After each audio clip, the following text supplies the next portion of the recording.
Good evening, and welcome to Body and Soul Awareness with Stephanie and Oksana. Here are your hosts. Hello there, Oksana. Hello, everyone. How are you? Oh, man, I'm so excited. You know, tonight is a very, very special show for a few reasons. First reason is it's been a year since we started the radio show. I know. I am so excited. We've gotten so much out of that year that I'm even more excited about the next year coming up, this coming up year. So it's a big celebration today.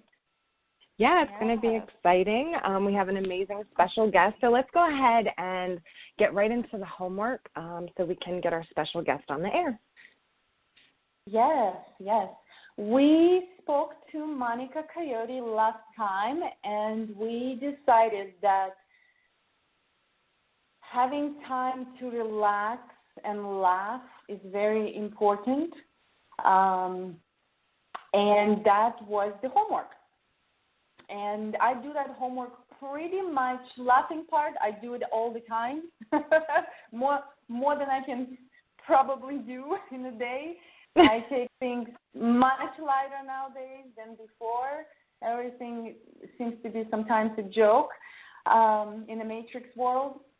But since I quit my job a week ago, I've been able to get more rest. And I'm so proud of you. I know.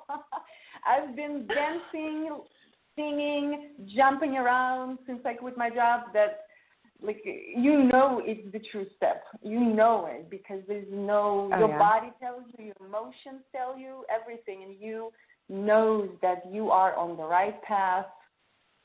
You know, and that's the key. That's the symbol. You know. So my week's been Definitely. great. I've been definitely on this kind of wave, magic wave.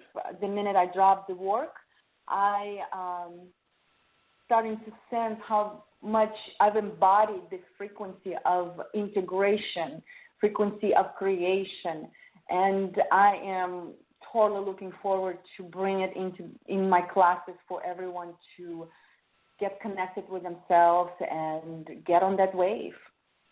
So my week's beautiful. Good. So good. Well, that sounds awesome. And like I said, I am totally proud of you. So virtual high five for quitting your job. Thanks. I know. How was your week? So week was good. No complaints this week. It was a really good week.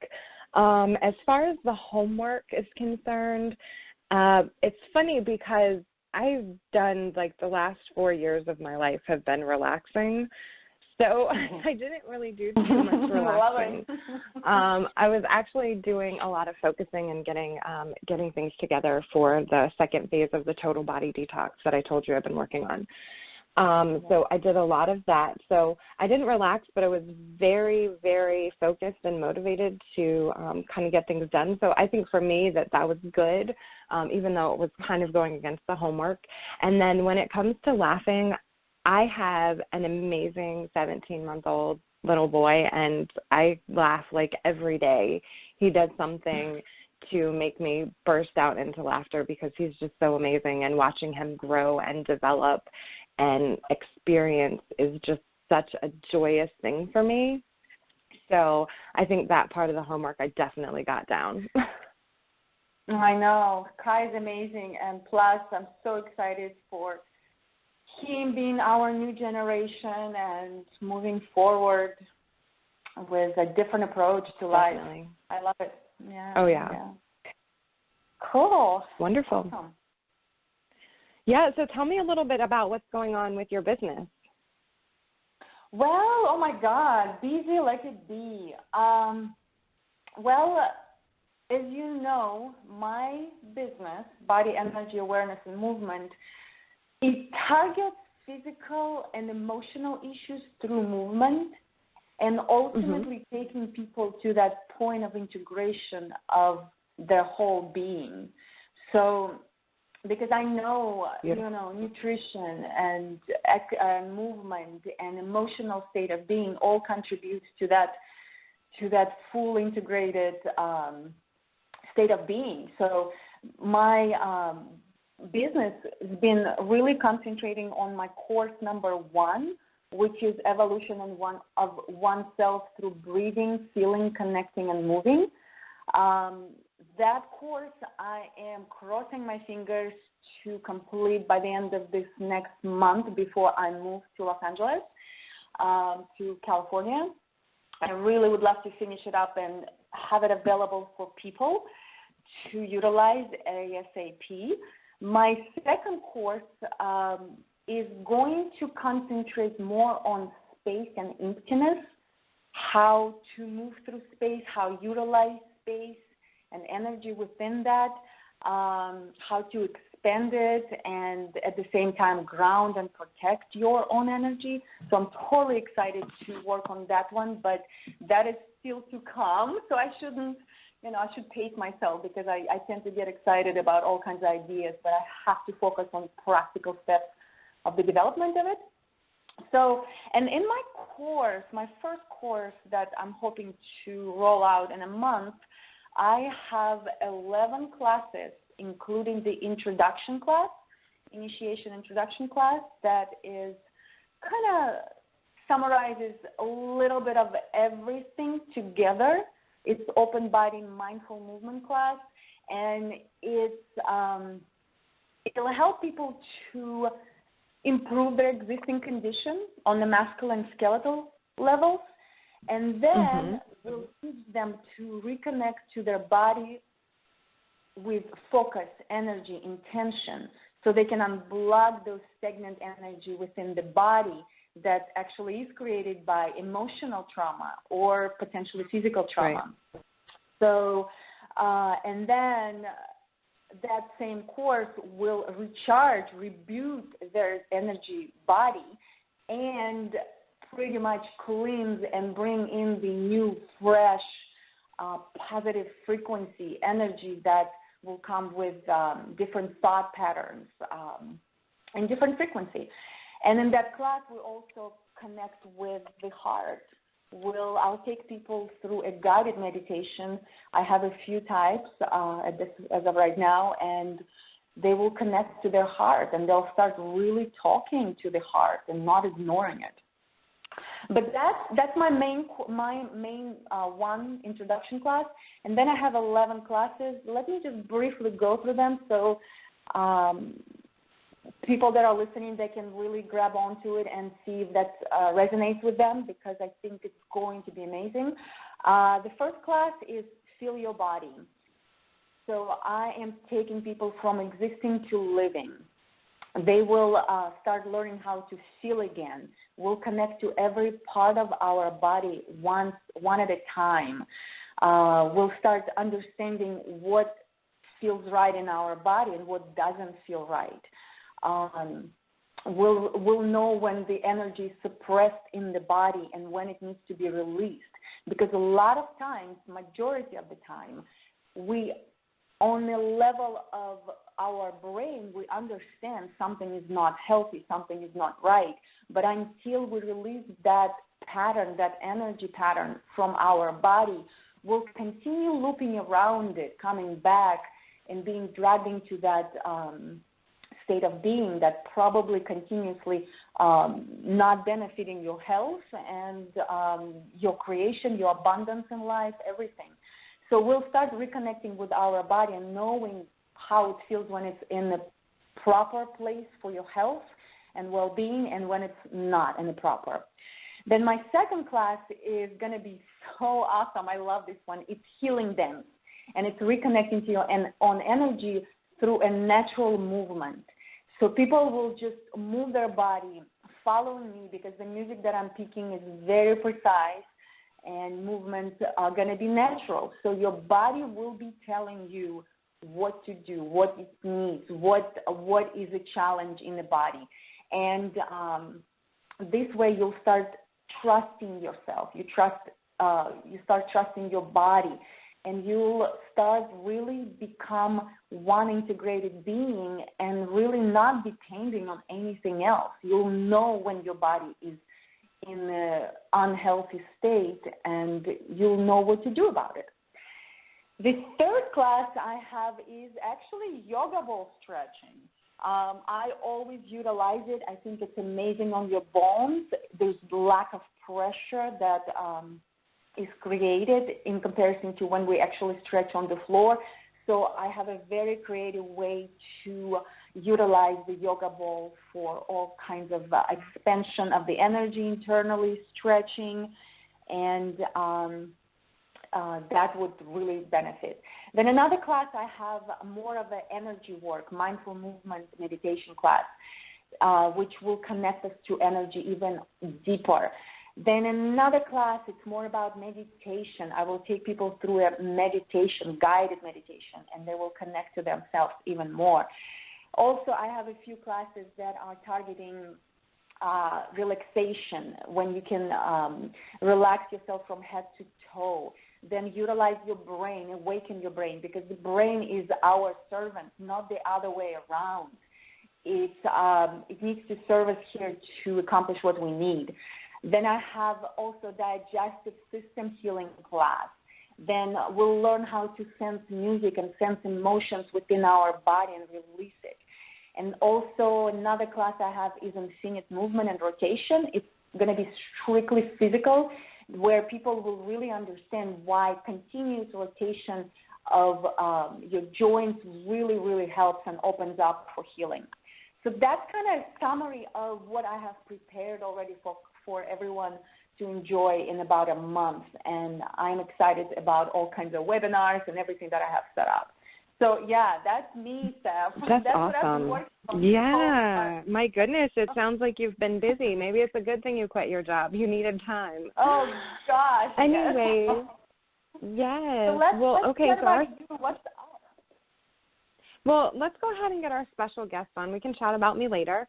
So I became familiar with our special guest, Sevan Bomar, probably about 2011, 2012, I want to say, is when I came across his videos. And it's funny because my son's father is the one that introduced me to Sevan. And it's funny because he always used to get jealous because I used to watch his videos all the time.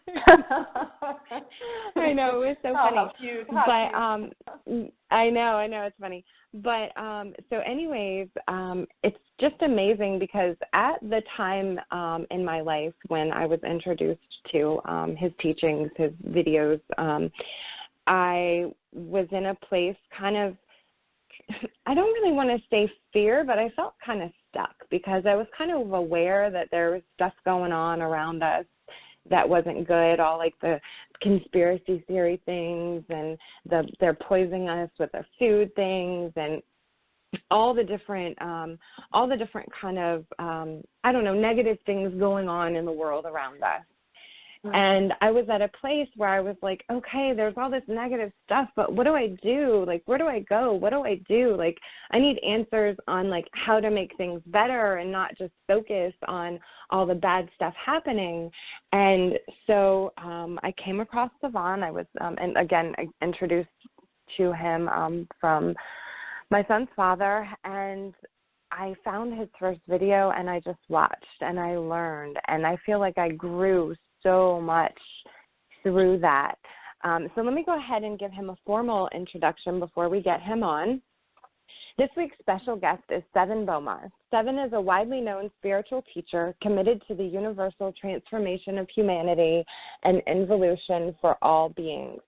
After writing and distributing freely his book titled The Code of the Matrix, he has been on a nonstop mission of developing methods related to spiritual, mental, and physical acceleration.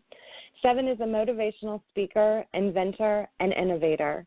He is a developer of open source spiritual via the website Secret Energy and currently resides in Costa Rica.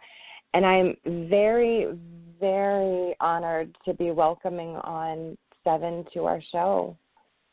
Hi, Sevan. Beautiful. Are you there? Wholeness, yes, I'm here. It's amazing to be on Freedom Mindset Radio on this eclipse, Stephanie and Oksana Wholeness. Mm-hmm. Thank you, Sevan. Welcome. Yes, thank you. So glad to have you on. So I know there's a lot of information that we need to get into tonight, but if you could we got a little bit of a background on you from your introduction, but give us a little bit more on who you are, and then we'll get right into the real versus the fake matrix. Oh, most definitely, especially for new listeners. I can definitely say that I'm the one that got away. No, no, it's a serious thing. I'm just a person that has been pursuing the total idea and actualization of expansion. I'm not just kind of doing that mentally or just doing that to be in the group with everyone else, which I guess is even rare now, but it's something that I've really been curious about since I was younger. And I've been pursuing this path, and it's taken me quite a bit of places. I mean, it's been an amazing journey, and every day I learn something new. Like even today, there'll be something fresh for everyone to learn more about. But more than anything, I think we're just getting a little bit beyond learning. I think some of the basic principles of how we should run our lives have already been given to us, and it's just merely about loading that now, like actually taking that as yours and starting to practice those procedures. And we, of course, arrive in a time where a lot of people need this message, and it's time to make a transition. So with anything that has been somewhat obscure, such as our soul and spirituality and some of the most mysterious sides of ourselves, since it's been just not known about and not trafficked everywhere, we now find ourselves at a point where spiritual awakeners are really needed. So I also wanted to commend you two on your work in the radio, and congratulations for putting that year under your belt and looking forward to another year of expansion with others. And, it's a serious thing. It's an amazing thing. So when we show up for others, we show up for ourselves, and we have been able to see, what truly, when we give the message collectively, how much amazing stuff that it brings to us and how it opens up our minds. So it truly shows that, when you're giving something, when you're doing your best, you don't have to worry about, how are you going to get paid and how are you going to keep being able to do it. You just have to do your best, and the universe takes care of the rest. And I'm a literal proof of that. And now I guess we can get into an amazing message. I have so much to deliver. And then also I think there'll be a time for people who have some questions to ask some questions. And, so I'd love having the opportunity to present the message, and it's just going to be a special one today.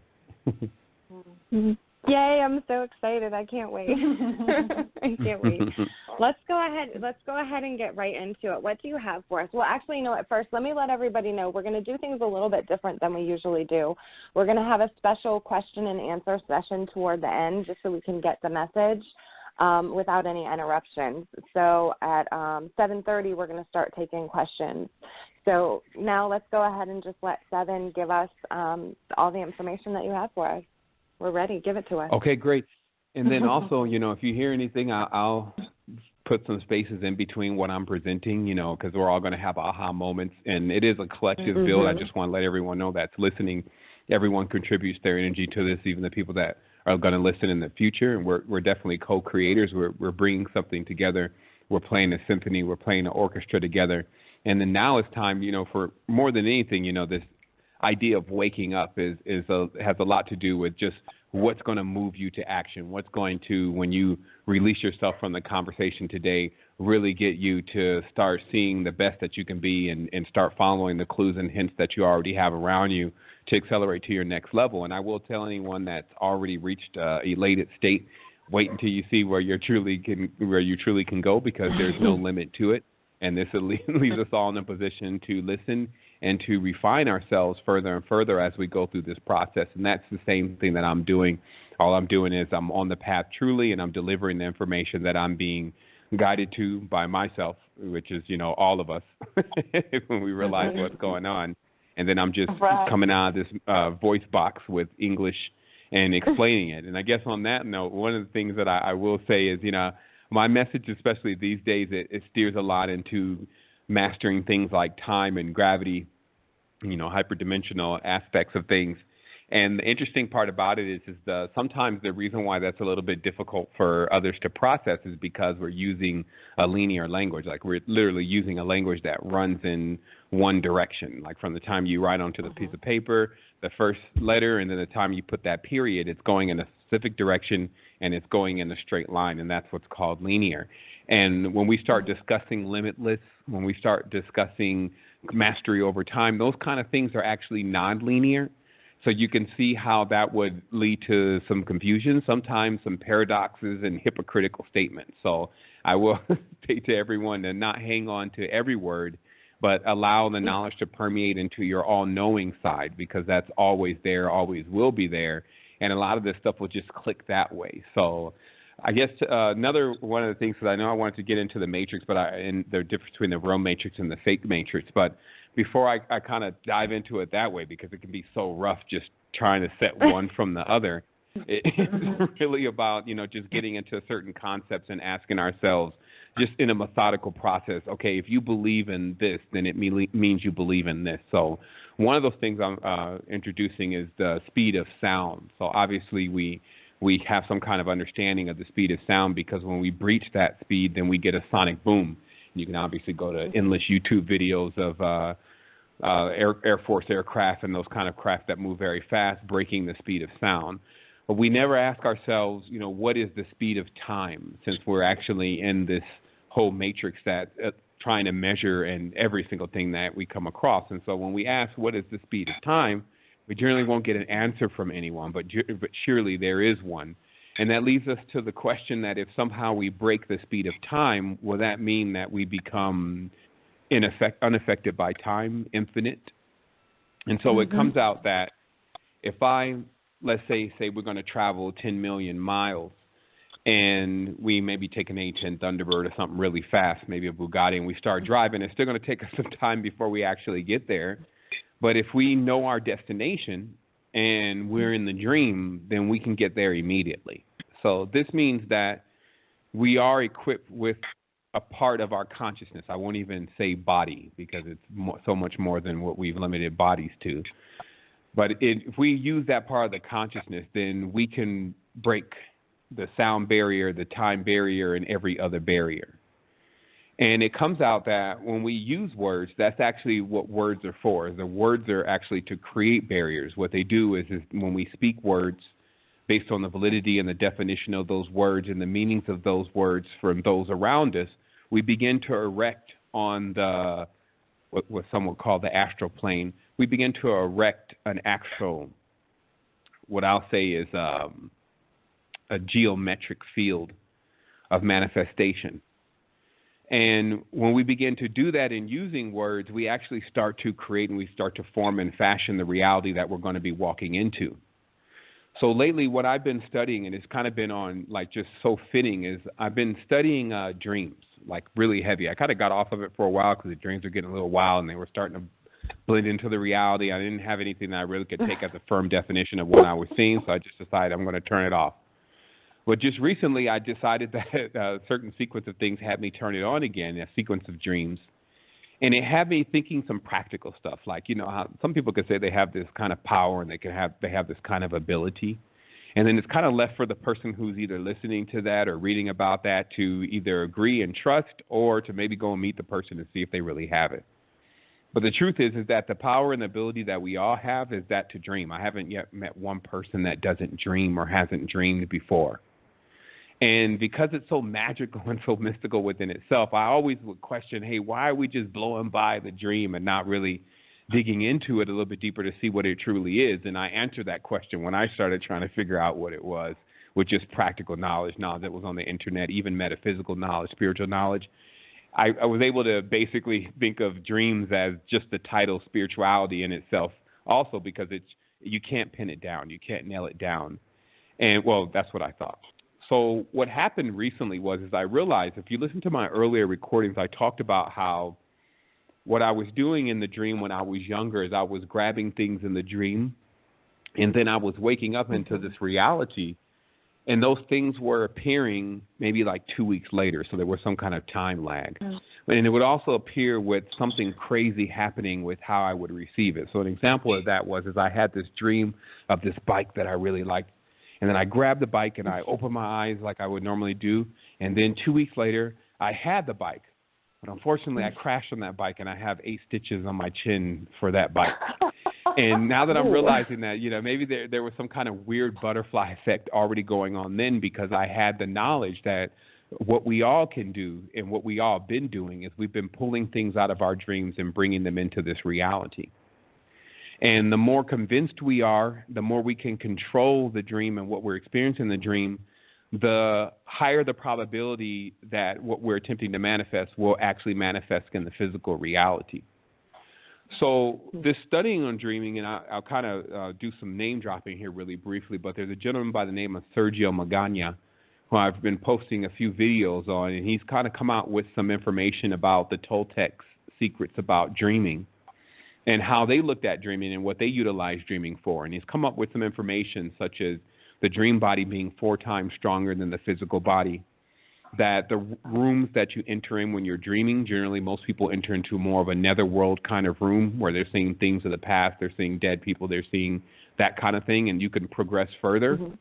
But even more deeper, that a person that doesn't control their dreams is actually not really in that much control of their physical reality over the general action and reaction that always takes place in the matrix.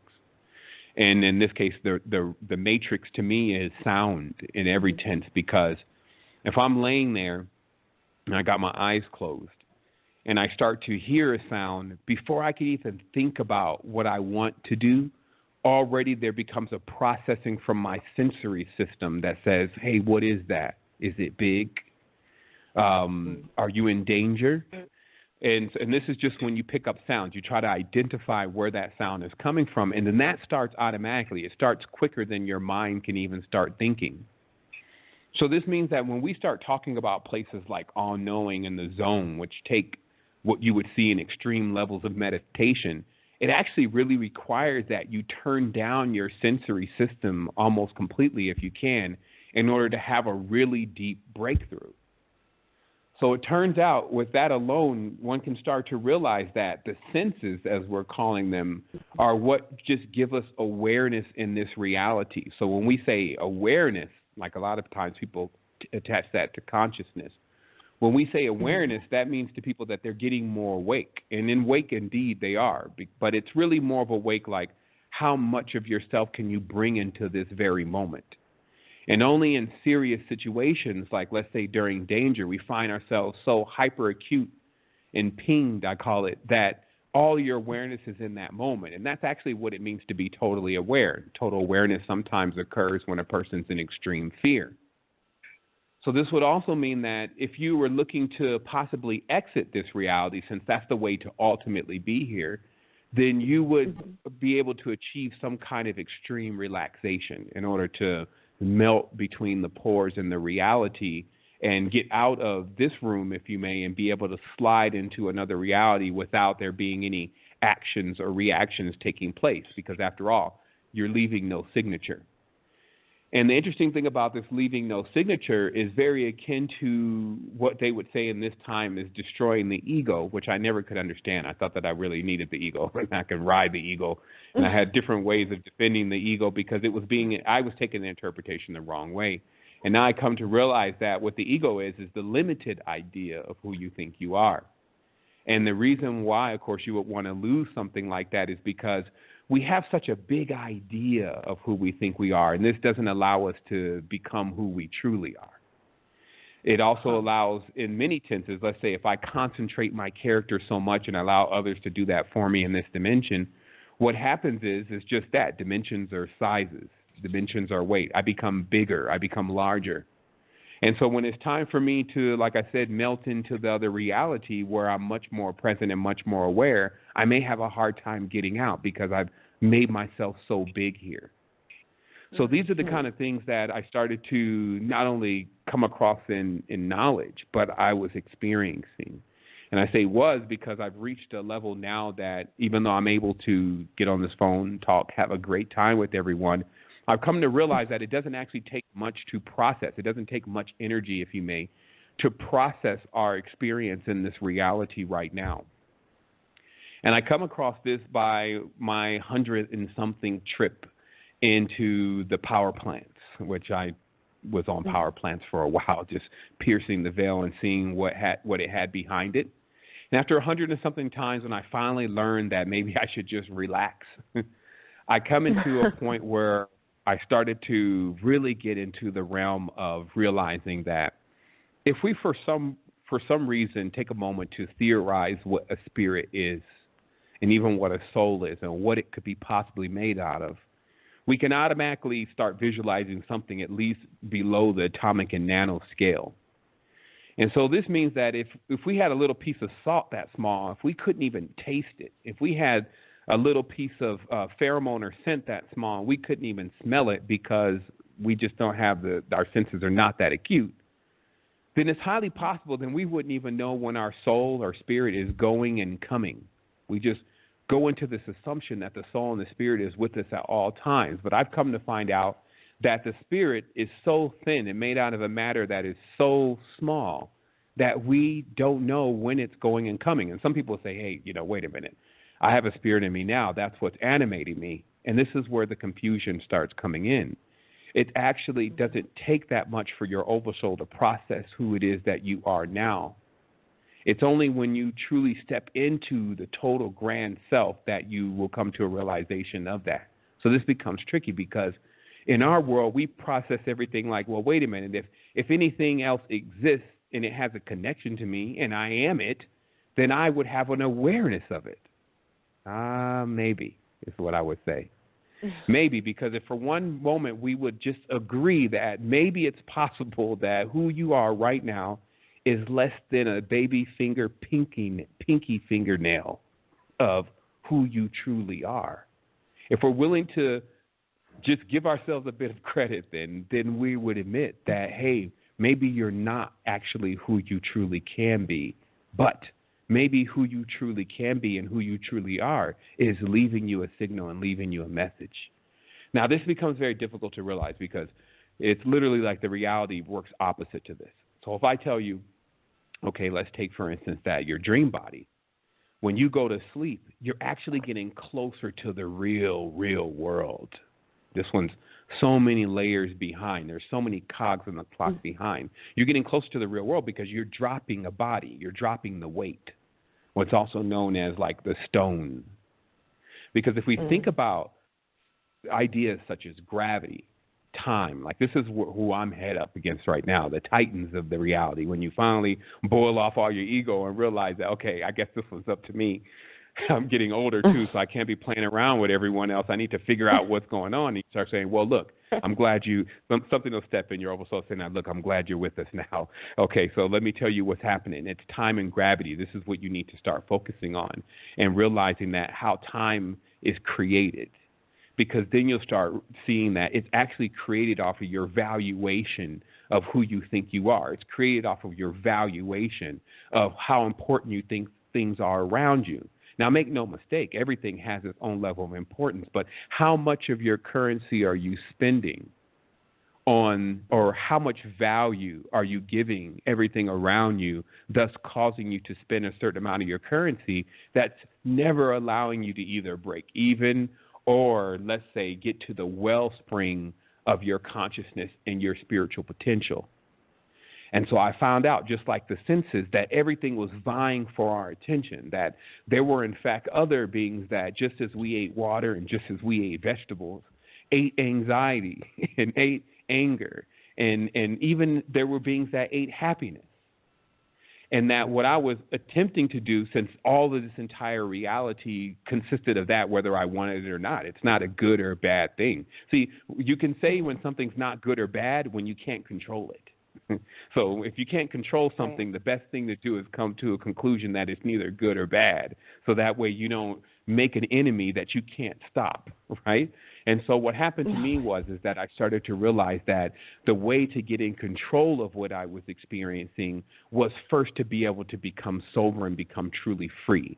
And if I was spending so much money, so much time, and so much energy all of those different things on stuff that didn't matter as much as I was giving it. Now, let me put this in perspective here, because we say did it matter, because we're talking about matter. We're talking about weight. Right. We're talking about gravity. So the heavier something becomes, if it doesn't, see, people think that they're grounded. People think that their wings are cut. But that's actually not what's happening. It's just you have stones attached to your body. And the moment that you can break free of those memories and break the chain of this identity of self is the moment that you can truly be free and enjoy what it's like to be free, meaning not concerned about your life per se in this physical reality, because you already are in control of your reality in the dream world. Now, here's another thing. See, we think that, okay, so I'm going to get in the dream world to control my world here. That's, of course, we've made this world prime in our consciousness. Right. But the truth is that we exist in other worlds. And that's why I like what this guy Magana is presenting, because he said, you know, the indigenous have one technique that they practice of how to nullify this idea of self in this reality. Now, again, the reason why you want to do that is because who you truly are can never dissipate. It's the flame that never can go out. So you don't have to worry about losing anything besides something that's not supposed to be there in itself. So when you start to think about, well, how am I locked into time? Okay, because time is a loop. Anytime they draw time, it's always a circle. It's always at least a spiral. So how to break time would be to break the idea of who you are, because you are time. Meaning if you close your eyes, my eyes don't close. You're the one processing the reality. So this means that you could use techniques such as what he presents is how they would do it is they would look into the mirror in one technique, and they would work with this process of crossing their eyes. Actually, the more the indigenous techniques were looking in the mirror with a mask. And over a period of time, let's say a week, 2 weeks, depending upon how adamant you were at erasing the old character, you would stop dreaming of you as yourself. Something happens to your mind. You kind of hack your brain, and it starts to stop associating you all the time with who's in this first-person point of view. At best, you generally see the hands. You generally don't grab a mirror in the dream, so you don't actually know who you are acting as. You just assume it's you. So when we look even deeper in this, another technique was to sit in front of the mirror and just do a simple cross-eye technique. Forget about the mask for those that are already paranoid. And just make yourself disappear. Just there's a way you can cross your eyes and you can start to nullify your appearance. And the power in this is just simply to get your consciousness to process for one moment that, hey, maybe I'm not just this person that's in this reflection. And what you would do then is you would also cause in the dream for you not to think, hey, maybe I'm the person behind these hands. And then what would occur is what happens with many people who actually have true out-of-body experiences and get into the next plane is they can see themselves, like they see themselves laying there on the bed. They can see themselves doing different things, right? But in the dream, you'll start seeing yourself in that same third-person point of view. And also you'll start noticing that, hey, that's not me as I appear on earth. Okay, so this is where the paradigms start to shift. This is where the all is self thing starts to kick in. Now, notice the whole procedure here is in the order that I mentioned it, because there's no way you can start coming into a realization that you're more than you think you are unless you see that for yourself and you confirm that for yourself. It can't be done through English, and no amount of techniques that still don't allow you to have the experience will work. But the great thing is that we all have the ability. We all have the ability to dream. So again, the power of this third person is it allows you to see, wait a minute, okay, so there's other me's running, because now you're lucid in the dream. And you start realizing that, okay, so it's not just, well, in this case for me, Sevan Bomar, in the reality now, conscious speaker, inventor, et cetera. It's not just that going on. It's also, I don't know, Trevor, who lives in Upland, Australia on Dimension 4, where there actually are no cars. There's only everyone traveling down railways and water, and blah, blah, blah, blah, blah, blah, blah. You'll start realizing that there's other realities running now. This brings you at an important point, because you shouldn't miss something that I'm going to explain to you. Notice how other realities can be running that you're not aware of, but you're connected to. And just that notion alone will start letting you realize how you can step into the ultimate power of yourself, which is sometimes called the oversoul, because it's running and you're connected to it, but you're just not aware of it because you're so deep in the dream. It now is becoming confusing, and I wrote this down. It becomes confusing in this way of trying to figure out, well, how can I have something that is connected to me? And I said this in the beginning because it's the big question. Mm-hmm. How can I have something that's connected to me, but I'm not aware of it? Well, it's the same way in the dream. It's the same way in the waking reality. We have all these people. We make the statement, they're connected. We're all connected. We're all one. But that's truly what most people are experiencing. It's not what most people are experiencing until they tap in, of course, and start dialing in and becoming more empathic and more compassionate, et cetera. But when we go on the extreme end of this and we're accepting that already, we'll start realizing, okay, well, that's already going on. There could be 100 of me's, 500 of me's operating, and something has them going on. Now, listen to what I'm saying. Something has them going on without the realization that they're even all connected to me. So it would be like I would be living in multiple realities almost autonomously. They would be running on my energy and my being and my wherewithal, my power, but I would have no knowledge of that and I wouldn't be connected to them. And even the one that I had some kind of awareness in that I was aware of, now here comes the paradox, I wouldn't even be able to understand that it's just me, a larger version that has spread its tentacles into multiple realities until something happens. Wow. See, I started when looking at all this a long time ago, realizing, hey, there's not at one point where I'll ever concede to evil being greater and all those silly things because we're dealing with a structure that's already hyper intelligent. You can reverse engineer the bodies, the design of the bodies and start figuring that out. So that means that all this has some kind of retrieval process. If you get too deep into the dream, there's others in the dream that want you to be a part of their dream. They start weaving you into their dream, which that's called sorcery. There's a lot of sorcerers in the reality. So let's say you end up getting deep into the web of the dream to the point where you even forget who you were. You forget that you were a sovereign. You forget how to attain sovereignty, et cetera. When that happens, what would be the procedure that occurs to retrieve you? Because you would have set that up in this all hyper-intelligent, all-knowing being that you are. And the truth is you did. It's the sun.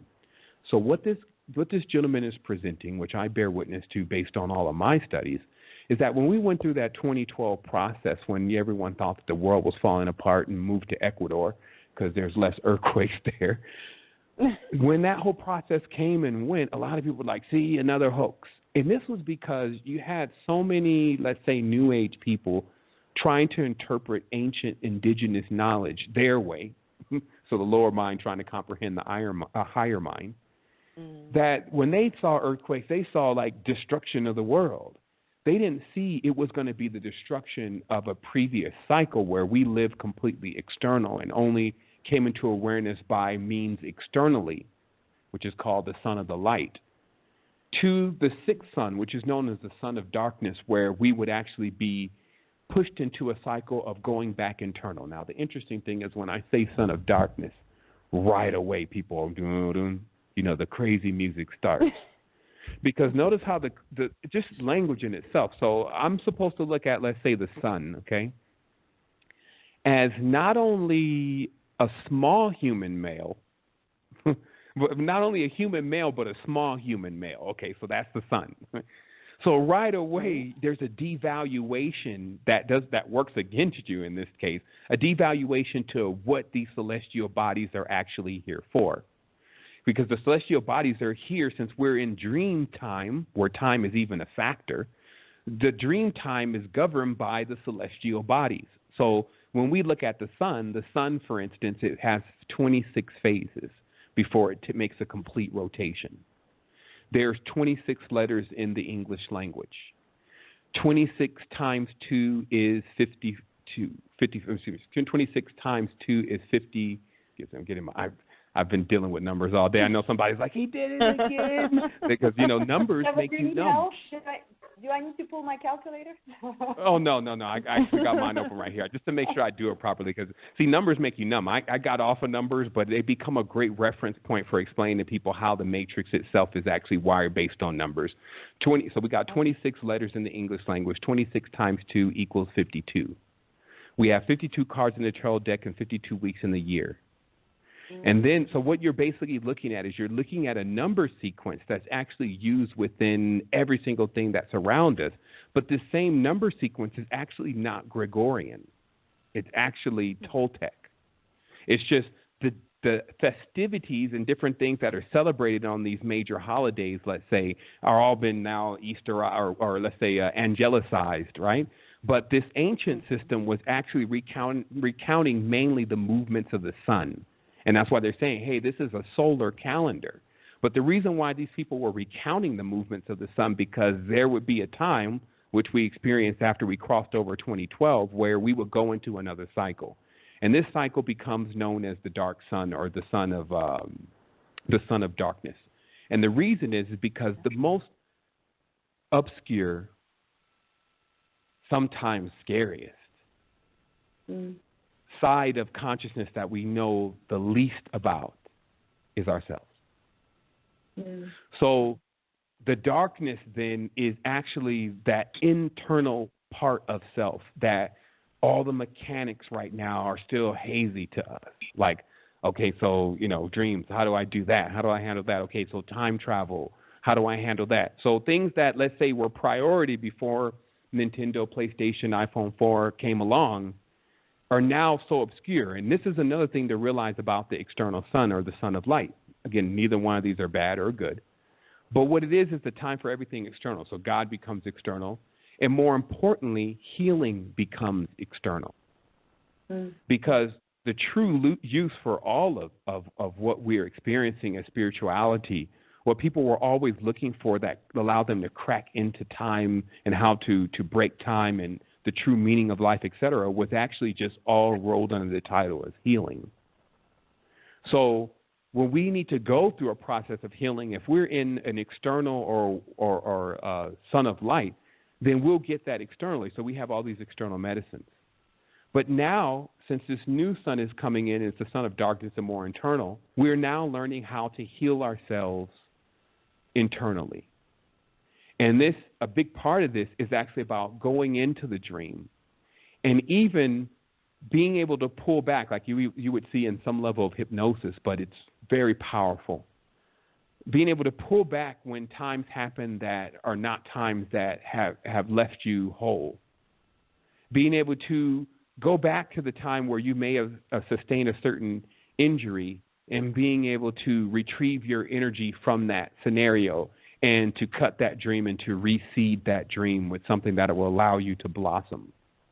How to be able to seed your dreams and then take them through the entire process of being birthed into this reality. So it basically brings a spiritual component to our reproduction and creative process.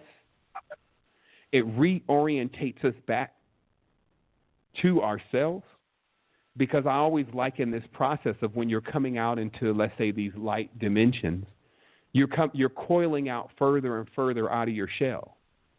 And what happens is that when it's time to go internal, you're still going to need to go that entire distance back to yourself, but it doesn't have to take the same amount of time that it took you to come all the way out.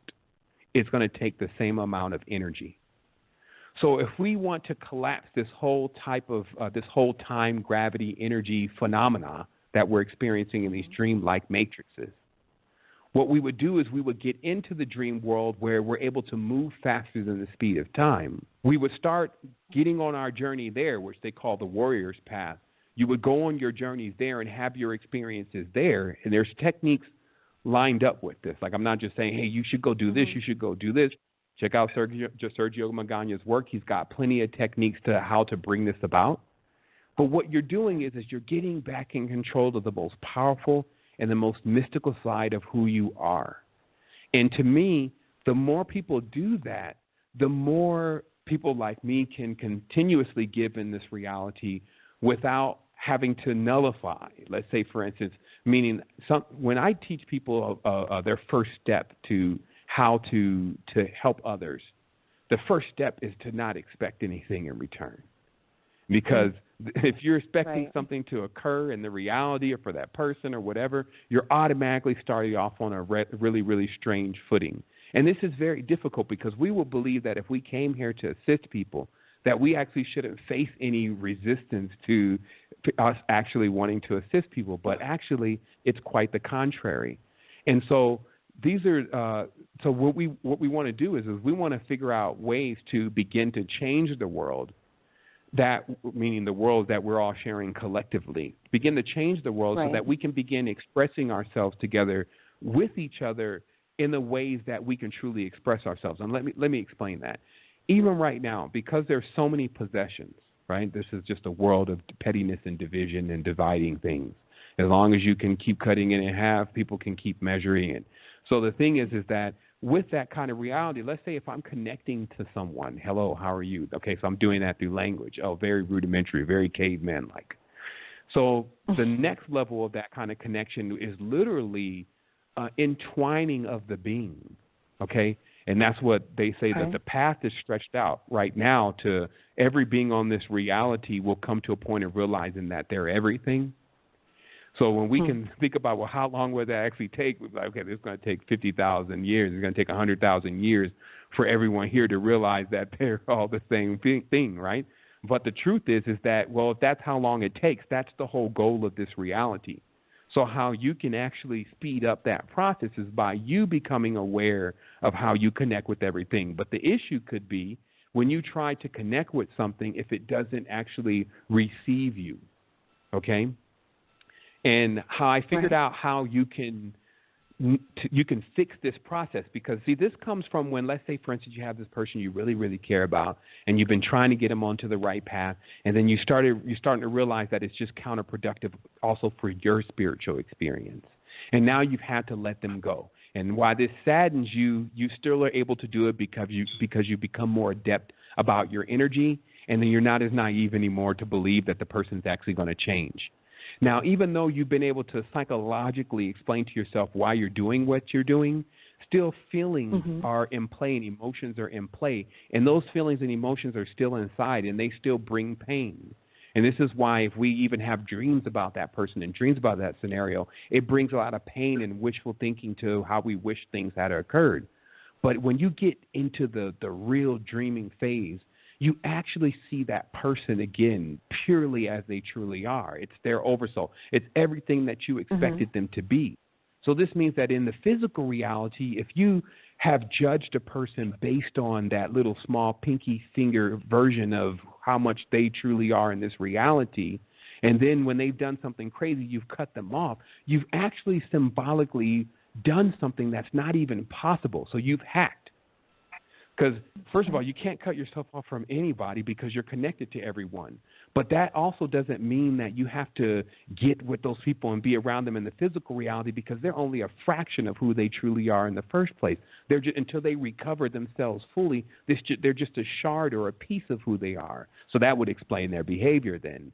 And then on top of that, that essence of who they truly are, that you love the most and that you are connected to the most, you're still connected to them, because on the top of this thing, not deep in the dreams, but on the top, everyone is experiencing themselves completely together.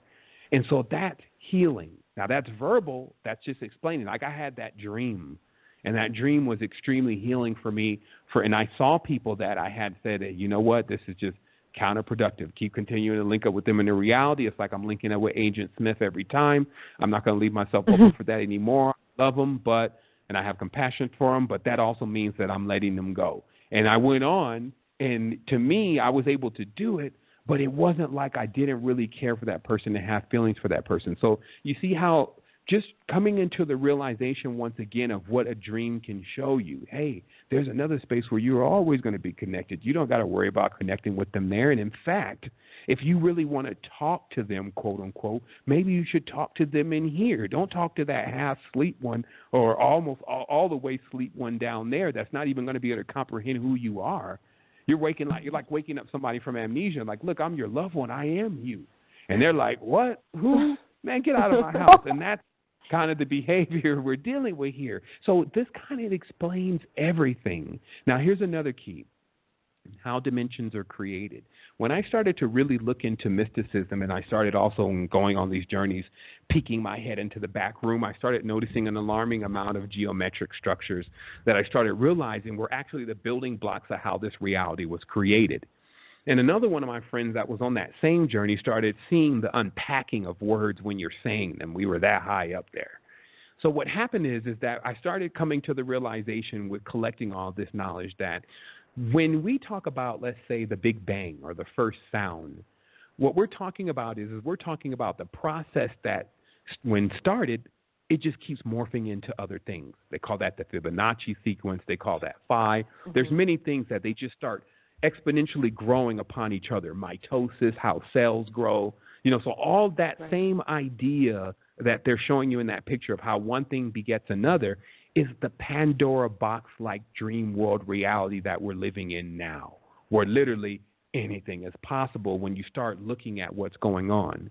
So what happens is that when the moment that we begin to have thoughts is the point that we start this chain reactions of sequences of Widdershins and Diesels, yin and yang, what the ancients call warped and wept, which is the weaving on a womb or a loom, how you got the vertical lines and the horizontal lines weaving into each other, creating a fabric of a reality that we're calling a matrix, which is basically a nest of the connections that we all have with one another, the condensing of memories that we don't want to let go and often hold on to like they become stones around our neck, to where we create gigantic planets that are full of rocks that either keep us in our place and hold us as anchors in the chasm, and then also sometimes can play the role in what's holding us back from being liberated, meaning that when it's time to let it all go, how well do you let it go? Does it become a possession? Do you cling to it?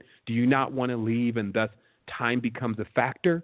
Or do you take every single moment as the grand experience and take in everyone that's around you truly to as much as you can receive from them, and then you're living out your reality truly no matter how they perceive that and what they felt about that, which generally be good.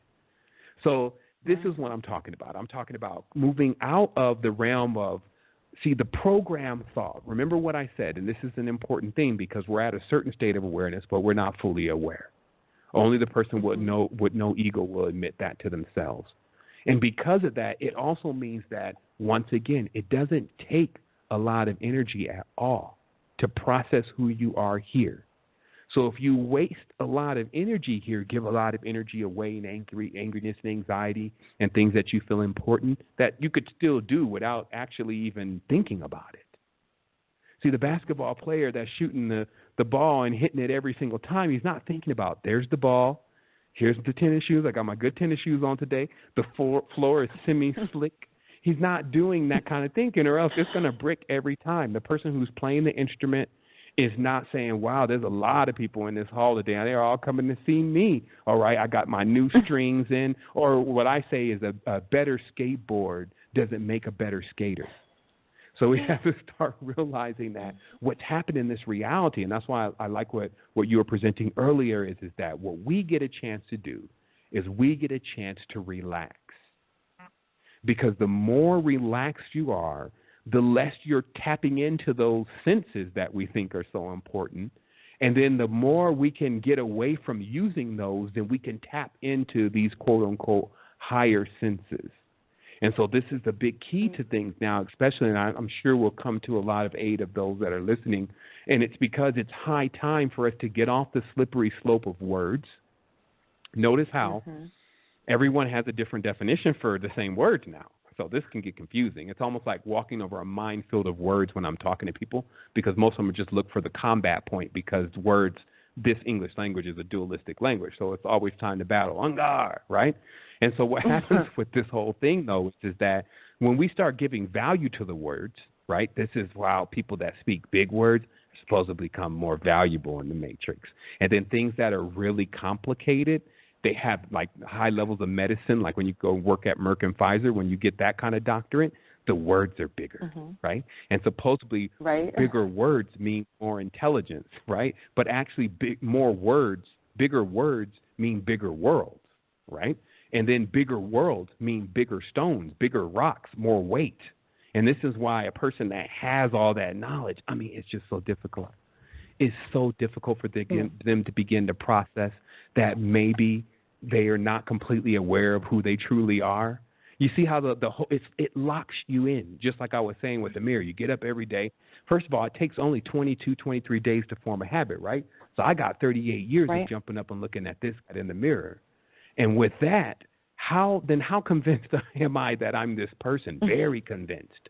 So if that then trickles over into the dream, and then I start this whole thinking I'm this person in the dream, that means that anytime I slip out of this reality and slip into another reality, I slip in as this person. That's what I think is happening. And then on top of that, this creates a loop. So we're talking about when you break that loop, that just means not accepting anymore that this is complete you. That's all we're talking about. We're not talking about destroying you because you can't be destroyed. This is nothing to do with fear. So remember, though, you're in a matrix. You're in a reality that has fear as its first instinct. It's not just like when I say my senses pick up first. Who is that? Is that somebody opening my gate? Is that somebody walking through my yard? You sense that first generally with sound, then you see it. And then so there's all this processing going on. And in that period of processing, you never enter the zone. So when you go to the floaty, like the flotation tank, you know, it's like you're floating in space. And then what happens, because gravity is not acting on you, this allows you to cancel out some of your senses. And then the person has these amazing experiences like they're on something. And the true thing is that the only thing they're on is their true self. So this would also mean then that the body, which we need to be aware of, just say it like it is. If you're just jammed into this body, it's almost like a puppet, a hand up a puppet.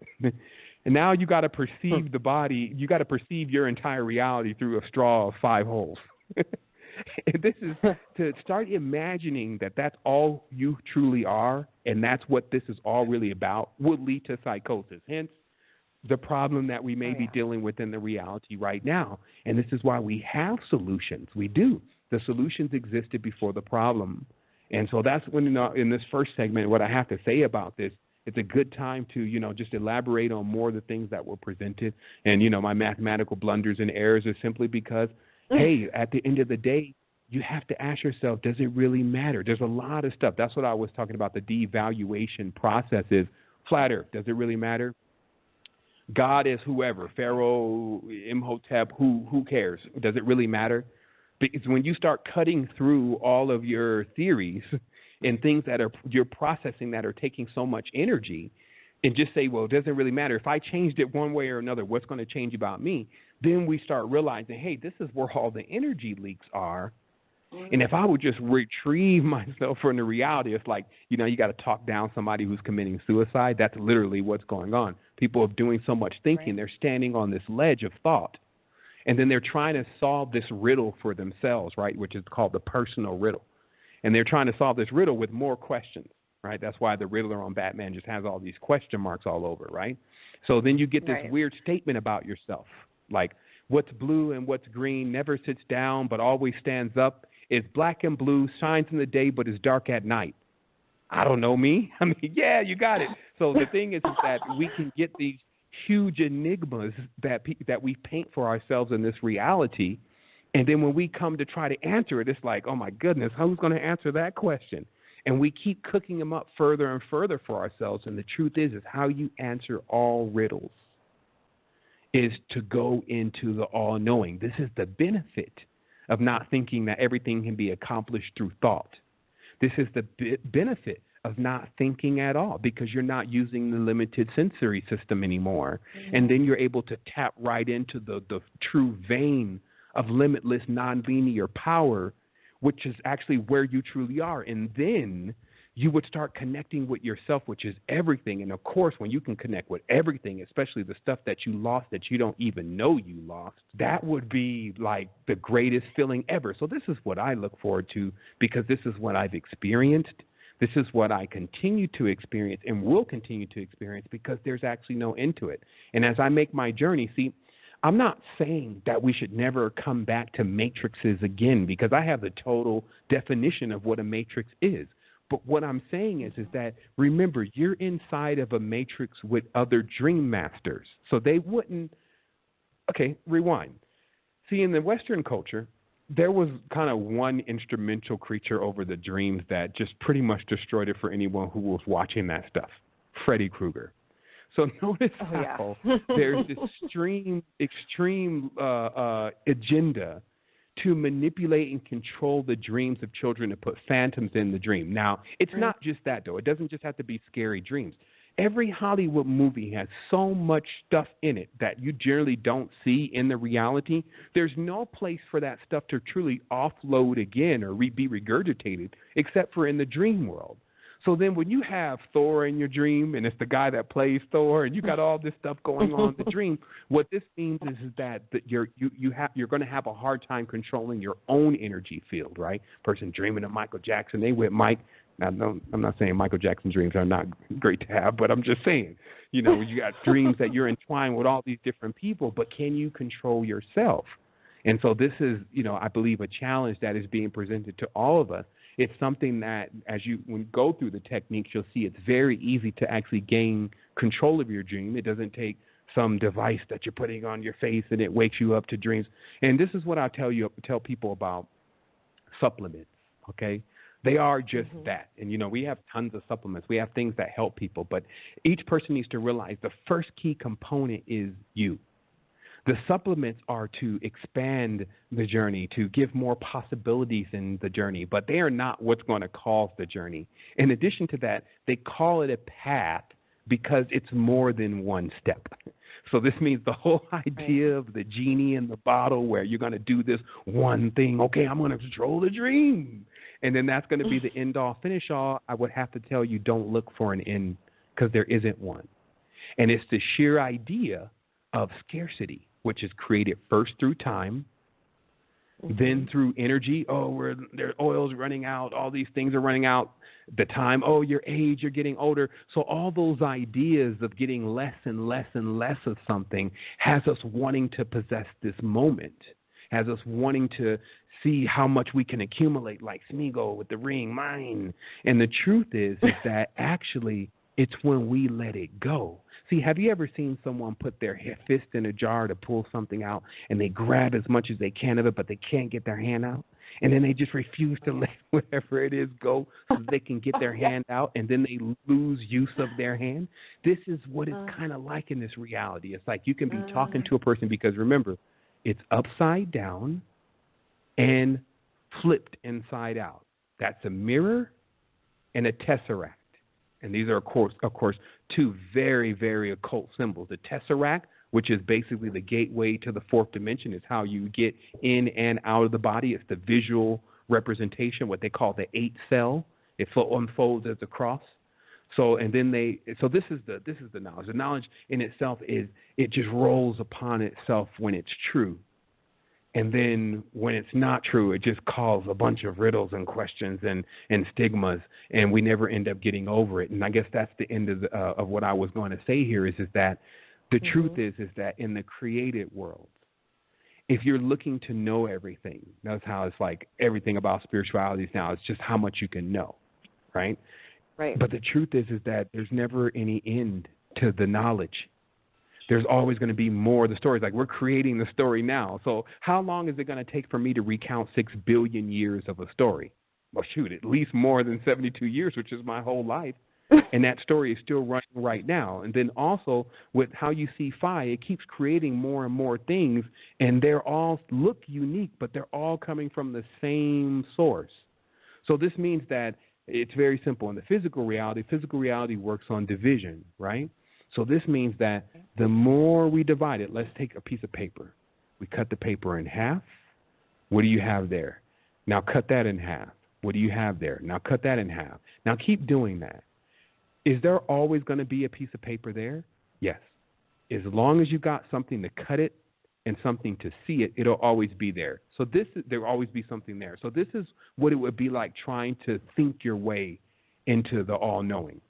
You would just never get there because there would be more and more questions. You would think that, okay, well, now I got to learn chemistry now. And chemistry may be great to pick up, but now I got to learn 9 more languages. I need to learn Sanskrit. Okay, there's an ancient language that I need to go get on this plane and go learn. So it just becomes this craze. And in that whole process, you start feeling like I'm running out of time. I'm not getting closer to my whole magnum opus and my fountain of youth. I haven't found it, and I'm already getting older. What am I going to do? And then it drives you into this craze. Got to get more and more knowledge. And then it starts getting into the weird stuff like blood over intention and all this weird stuff where now the person is so far down the whole phi hole, they're willing to do anything for a perceived idea of freedom, which they've now given a definition. Freedom truly is no definition. So what we find is that when I backed off the whole thing, I said, and I'll say this and I'm done. This means then that this all-knowing thing, it's impregnable. It's impenetrable. And those words literally mean it's incomprehensible. It doesn't want to be comprehended. So this is like every time someone tried to figure it out, it just flipped the lip on them again and never was able to be figured out. And people keep trying to approach it that way. I'm going to go figure it out. So the next big Amazon woman or man go boom, boom, boom, boom. I'm going to go figure it out. The meaning of everything. And then they go in there and they try to wrestle against something that, see how the combatants put it was they said the more we fired upon it, the stronger it became. And they were referring to the pyramid. They were saying that the geometry, because they were trying to comprehend this all-knowing space, which they called the subjective plane, they only could comprehend it in a form of expression through a symbol. They forgot about trying to do it in words. And they gave it a symbol, and they said it's because what this symbol means is that the more you try to figure it out, the more it strengthens its ability to not be figured out. Mm-hmm. So this means that if you're coming at it that way, I'm going to think my way through this, you may want to desist if you plan on actually getting into it. Then you would relax, and then you would find yourself being drawn to it, melding in with it, and then actually being able to withstand what it actually is without melting down in that whole monkey mind process of trying to figure out what it is again. Like, oh my goodness, what am I seeing? What am I feeling? Like people who've gone on journeys before, taken DMT before, know what I'm talking about. I was like, oh my goodness, what is that? And it's like you can sit there and look at something for hours that you can't even identify what it is, but the mind will not stop. It will literally grind its gears and catch on fire trying to define what it's seeing that it can't define. When truly, if it doesn't, see, definition isn't the key to all of our abilities, experiences. So instead of me trying to define it, maybe I would relax, meld with it, and experience it as me. And that would truly get me to a level of comprehension. So that's what we're talking about. That was a vast amount of consciousness compressed into a small period. And, of course, it probably could be more eloquently put. But it's just one of those things that I said in the beginning. Now we're going to go nonlinear with a linear language. Good luck. Well, it's been wonderful. Okay, so we have to go to a really quick commercial break, but we will be back shortly. Excellent.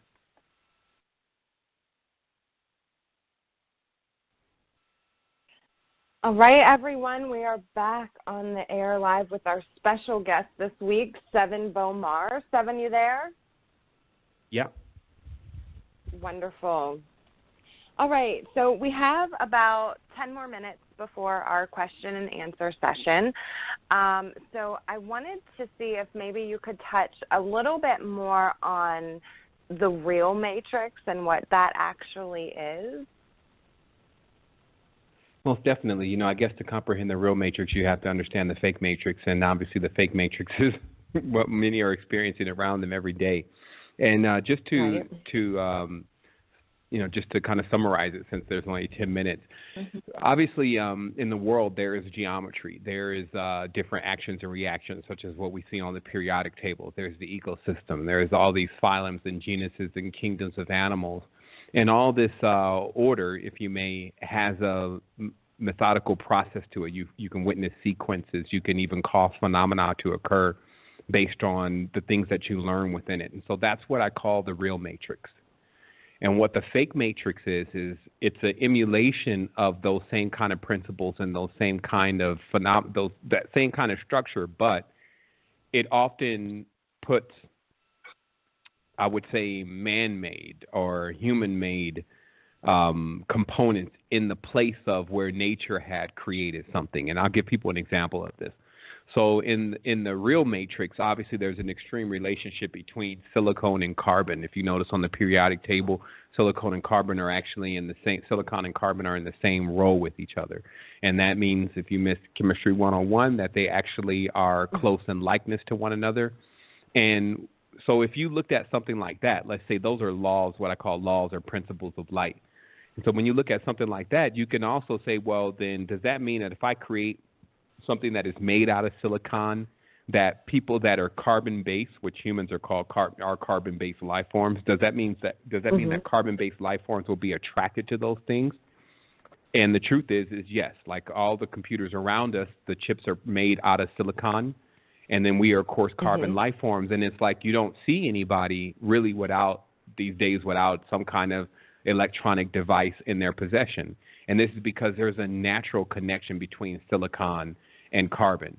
So what I'm saying is that in this fake matrix, there is countless now amount of those kind of integers playing in the reality. Like, let's say, for instance, you can watch a commercial and then you can see certain colors and hear certain sounds that naturally cause you to be stimulated and aroused because those are based on principles of the real matrix, like even how certain insects have certain pheromones and how certain colors are shown by birds. And all those things are different parts of us, so we can become attracted to those kind of principles. But if it's used by someone who just knows that knowledge and then they're now emulating a variation of that knowledge to push whatever they have across, then that means that you're being stimulated by things from the real matrix, but it's being used in a fake matrix. It's creating a fake or illusionary world around you that is actually giving you a different definition of what things truly are.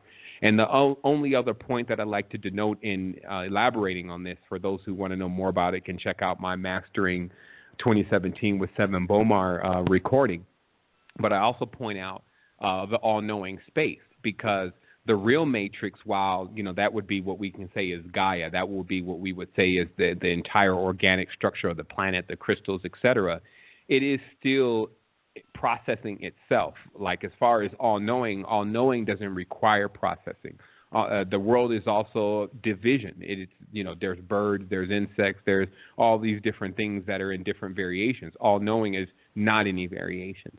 So it's interesting to lay out that path, because for many, they will find themselves in this fake matrix. They can make their first process into the real matrix. That means start to realize some of those laws and principles that are going on around us, with the symbolism, the degrees of the arc, metaphysics, those kind of things. And then that knowledge gets you prepared for dealing with the all-knowing, and then that is the procedure. So that's an overview of what I'm talking about when I say the real matrix versus the fake matrix.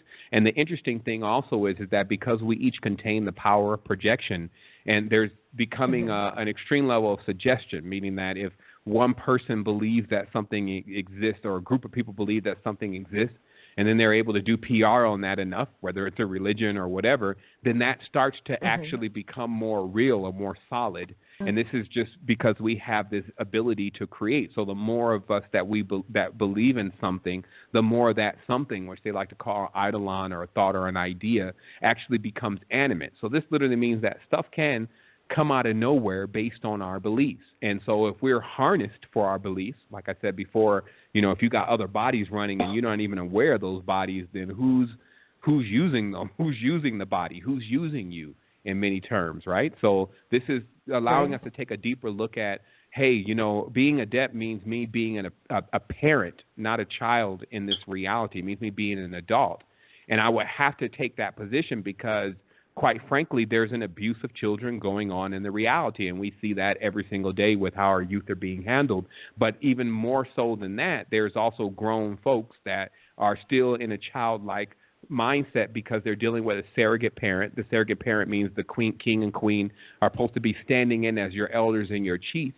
And the elders and chiefs were always connected to you on a lineage and a spiritual level. And that's not the connection that we see from the people that are actually over and running the reality right now. And just remember that it's a dream within a dream. So this means that when you get control of your dream, it doesn't mean that you'll leave this reality. It just means that all the things that they used to have power over in the reality over you, they will no longer have that kind of power. And if people want to be very specific, like who is they, we're talking about dream warriors, dream masters, sorcerers, people who already know that, hey, it's a projection, it's whatever it is that we believe that it is, and they have full faith in that based on their experience with it. And so yeah, so that, I was going to get into another concept about understanding relics, but I think that would take us into a whole nother part of the conversation. And it's just really to understand that we become waypoints, hot spots, if you may. Like, think about Wi-Fi. If you have a Wi-Fi hub, there's only a certain distance that it can carry that signal before either another one is needed or that signal is lost. So what we have with humanity is that, and even nature, that we all have these signals that we're emitting that create this web or Wi-Fi hotspot called the reality known as Earth. And at any point that you start digging deeper into the fibers of this reality, you'll start noticing its illusory kind of nature, meaning you'll see literal rips in the reality that show you that, hey, this is only needed together. This is only weaved together as much as you believe it's woven together. And the moment that you stop believing in, and then we talk about devaluating, believing in certain things, the real less power and even appearance they have. And you can even go further by just removing yourself completely out of the environment so you have less things around you that are pinging the idea that is so important. Like, let's say if I live in like a mega structure where everybody is talking about the presidency and all this kind of stuff, it's going to be very difficult for me to shake those thoughts and ideas from my subconscious and conscious mind. While still it's possible, but still it's going to be difficult. But if I move off to Timbuktu, where there's nobody in a 10-mile radius to project their thoughts and ideas upon me, I'll find myself in a totally different space. And so we just have to remember that most of the great inventions are yet to be held into the reality because we're just getting to a point of beginning to look where the true power is, which is within. So if the entire reality, which is as I see it, it's just extremely external. It's like everyone's about what they wear and what they're talking about and what they look like and their appearance. And it's damaging many of us. It's hurting people that have differences, right? And so because of that, that lets me know, the reality is external. So I know what external realities lead to. I know how people can get scarred up in external realities, especially if they're not giving any knowledge about their internal self. And so when I look over the last 400 or 500 years, I don't actually see that knowledge being given freely and also in a way that is easily interpreted. So this means that, this is a great time for us to be in because finally we're starting to get people that are coming forward and we're starting to get true, genuine efforts. I think that many people can be genuine. It's just about how much you really know about what you're dealing with anyway, and that takes looking within yourself, right? So let's say, for instance, people like Martin Luther King, I mean, we love the movement and everything, but the Rockefellers were actually responsible for starting that movement to create a pacifism. Same thing with Mahatma Gandhi. The Levinsons, which were part of the ADL, were extremely instrumental in funding Dr. King in order to do more different things to the consciousness of the African American. So we're just saying in that context alone, many people on the offset see that as, oh, wow, he did such a great thing, and I'm sure that was his intentions. But still, it's up to him to learn more about the reality if he wants to become truly instrumental or just guide people into what appears to be something like a circle. So this is the responsibility that we all have if we take upon this mantle as being teachers. Remember, nobody told us to do that. We jumped up and did that ourselves. So it means that we now need to stay abreast of the most current information. I won't even say it like that. We need to stay tapped in and tuned in to the universal information that permeates everything and be available when it's time for us to make a shift into a greater level of our being and not cling to whatever our old principle may be that we think is so right because we have so many people around us that are encouraging that from us. And that's also, again, how your peer group can become your limitation. So this is the thing that, I've made sure that within this path, if I'm going to express anything to others, these are the things that I'm going to express because if a person is depending on hearing from me some kind of knowledge and truth and believe in what I'm saying, I take that as a serious responsibility. And it's just, this thing is pretty wild. And it's just as wild as, if you pull back from this and you see, it's like pulling back from a fractal. It'll be so strange and so weird, the patterns that you see. And that's no different than in the dream. Like when you're having one of those crazy dreams, and you're like, man, this is just crazy. I mean, they're fishing in clouds. I mean, they're frying eggs on top of ice. I don't get it. And that's actually the true expression of what you're experiencing in reality and how you're processing it. It's just you're making yourself, based on other people's definitions, feel comfortable with what's taking place in this reality by proxy. And I'm not saying this directly to anyone, but we will, of course, feel comfortable with everything if it didn't look like there was a problem. Everyone seems to be okay. They're getting up, going to work every day. Their children are going to school. Okay, everything looks to be okay. It's not madhouse. But truly what it is pacification, because it's not okay. Each person in this house, 90%, 95% of the people that are living in this area are dealing with some extreme level of ignorance that hasn't been decimated since the beginning of the Dark Ages. Like truly, if we think about it, when education, let's say education is coming from school, so this means that as long as we learn whatever is being taught in school, then we can get straight A's. But what's being taught? First, a rewriting of history just to solidify another person's past. Lots of lies. So we've realized that, but and that's the bulk of everyone's education, right? But how much do we really know about true chemistry so that we can see that the actions and reactions that take place on the periodic table are more like the soul proper life that we live every day when we act and react against each other until we become a noble gas, moving our consciousness up into the top, the crown of our own consciousness, and then start processing things that way by less reaction. As they say, the noble gases don't react. So we're telling then an actual spiritual, mental, physical tale with true components that actually exist in our reality that we can interact with, versus stories of Santa Claus and myths and fairy tales about flying unicorns and all this stuff that actually creates what would be the delusional, illusionary reality that we begin to dream. And then it starts to make it real in our reality, because we wouldn't even believe, when you look inside of most people's minds, some of the stuff that they actually believe. Or maybe we would, actually. But the thing is that it's just looking inside of each person's mind and saying, okay, so what do we really believe is true, and who taught us that? And this is those part of the investigation of which starts an earthquake. It starts the crumbling of an old foundation that was founded on lies. The other thing is that if somehow I take a lie and I make truth out of it, it doesn't mean that it becomes truth. It just means that I've done a really good hypnosis job on myself, and I have to be willing to admit that. Like I say, like AA, the first step, you got to admit you're an alcoholic. In this reality, people need to admit, first of all, you can be fooled, you can be sunk into a matrix, you can be mind controlled. And the first time you do that, then it puts you in a position to deprogram yourself, get out of the mind control, et cetera, and in that order.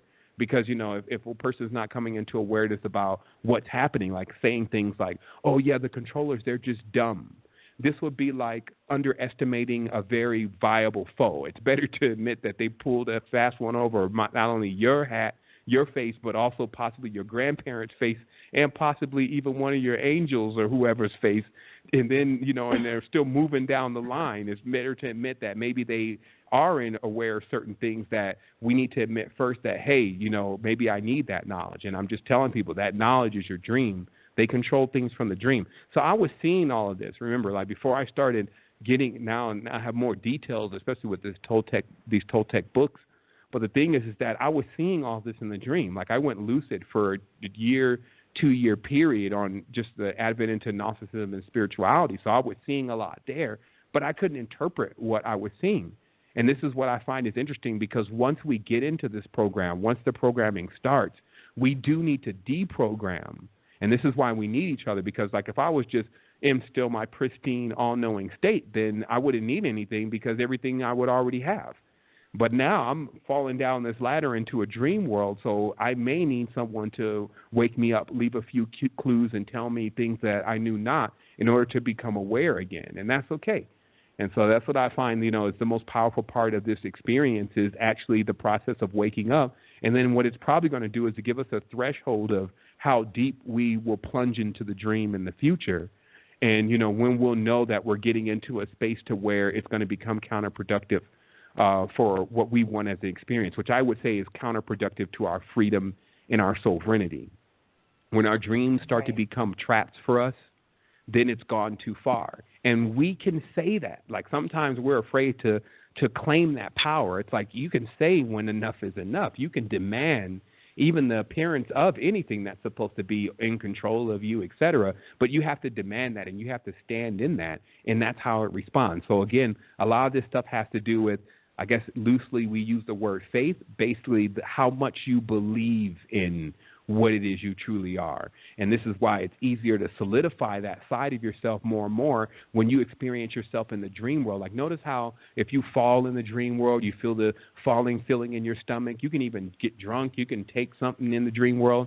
So there's always this notion, again, that we would use the dream world to control this reality. But remember, the dream world is used to control other realities that you're also in that can bring effects to your total being in all the realities. So that's what we're talking about. And that kind of answers also what matrices are. How can there be more matrices? What if someone's talking about there's other worlds? What if there's aliens? It kind of sums all that up. Look, anything you want to dream about. So when a person even starts talking about all that kind of stuff, when they're done, just say, okay, and then stop and then see where they go from there. Because if a person's kind of calibrated their energy to just want to explain the story to you, want to tell the story to you to get a reaction from you, it's not all about that. It's all about us guiding each other and keeping each other on the right path until we get to a realization of our collective riddle, which is us all being the same thing, and then being free enough to express that. See, that's true freedom. True freedom is that I know how connected I am, or I'm starting to realize how connected I am with everyone, but can I express that right out in public? Of course not. So there's no freedom yet. But there's other spaces. Right. We don't have to use this world all the time to connect with each other. See, that's a part of the scarcity, right? Oh, it's only one world. NASA finds 7 more Earth-like looking floating objects. It's like, are you kidding?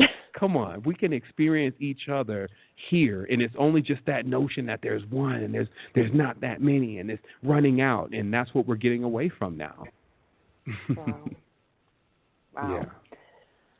Wow, thank you so much for that talk. That was amazing.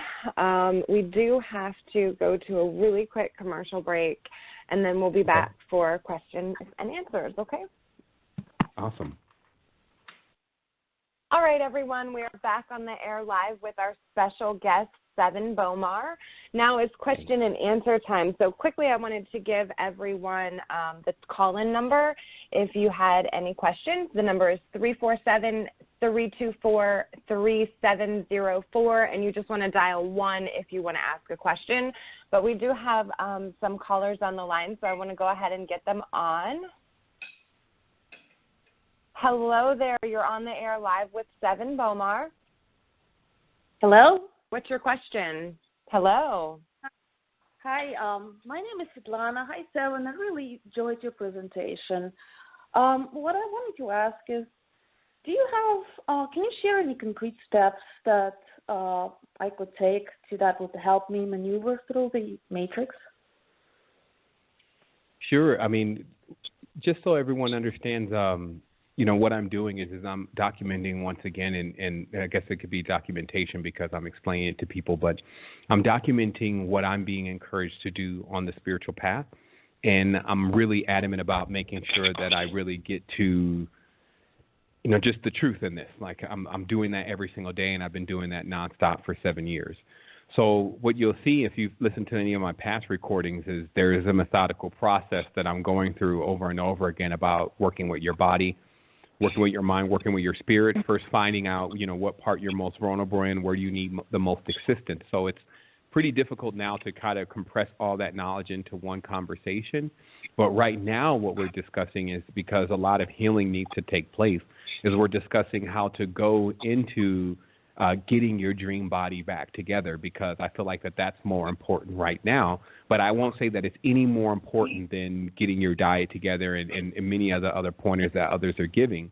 So I can only encourage you to check out some of Sergio Magaña's work in order to just stay, in sync with what I'm getting right now, which I believe a lot of people are getting simultaneously. It's an eclipse, so it's lining up properly.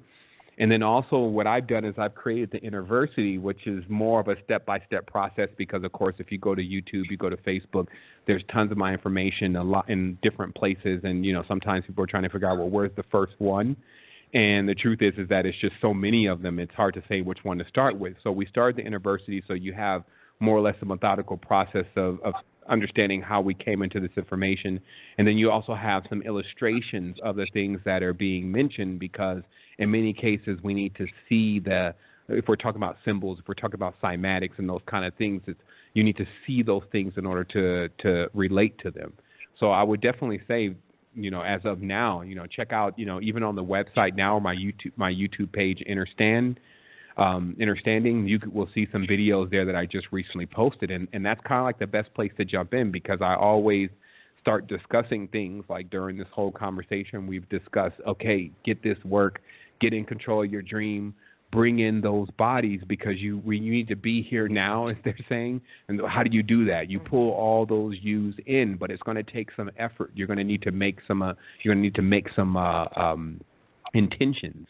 And those intentions are going out and studying, in this case, what you need to do in order to get yourself back online. So if there's something direct like that you say, hey, how do I fix this, then it's easy for me to address that. But, of course, in the reality of Limitless, where we're all having different types of experiences, it's kind of like using the elephant gun when you're just telling someone, hey, this is how you have a better life. You should come back to me in about 6 hours because it'll take that long for me to explain it. Okay. Okay, thanks. Thank you. You're welcome. Beautiful. Yeah.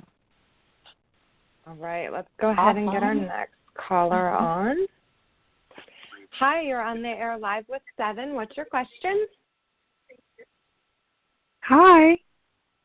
Wholeness. Hello. Hello. I'm not sure if I'm the one on the. Am I the one on the air? You are. Yes, Miss Renee, you are.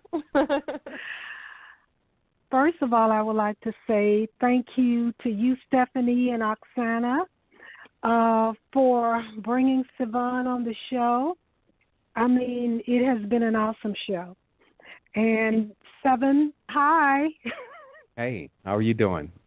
Okay, this is Renee McDade, Spirit Tech Specialist from Memphis, Tennessee, calling. Okay. I'm from Memphis, but I'm in Athens, Georgia. And I want to thank you for everything that you've spoken about today. I'm glad I wrote my question down ahead of time because the directions that you've taken us in this short span of time on the show has got me having DNA explosions. I'm like, oh, my goodness, this is just so awesome.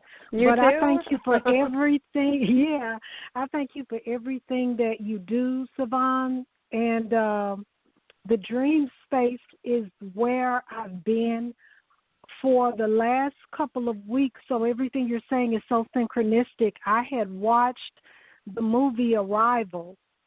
I don't know if you've seen it yet, but yes, I did. And it just triggered some things about dreaming. And I said, I want to, ask a question about that as far as the character that dreamed, but she was more so dreaming in this realm, past, present, future. And I was like, wow, how do you shift into that? And the more I looked at the movie, the more I could see the teachings and the wisdom that you had already spoke of, specifically in the language class of the university. And what how you broke down language and how it can be a barrier and how it is expressed, not just in the way that we've been taught it's been expressed, with expressions by light, expressions by sound. And if you could just take time to expound more on how language and dreams connect and how we can go about the first baby steps of shifting, and is that all a part of the lucid dreaming as well? 100%, and thank you for your question, and also thank you for the amazing comments. the thing is that now where we're at the point is, again, we're in this real thing, so I have to address this as like, this is the real deal. And I always say that to people because sometimes there's an entertainment side of all this where we can kind of sit back and be entertained until we realize, wait a minute, it's me also that is responsible for getting my spirit together. Maybe I should tune into this a different kind of way. So I'll tell people, look to get answers and really look to apply those answers. And what's being shown in Arrival is actually very cryptic, like the movie, and I just won't elaborate on too much of it just because people probably have some, for those who haven't seen it yet, but the movie basically presents an alien species that speaks another language.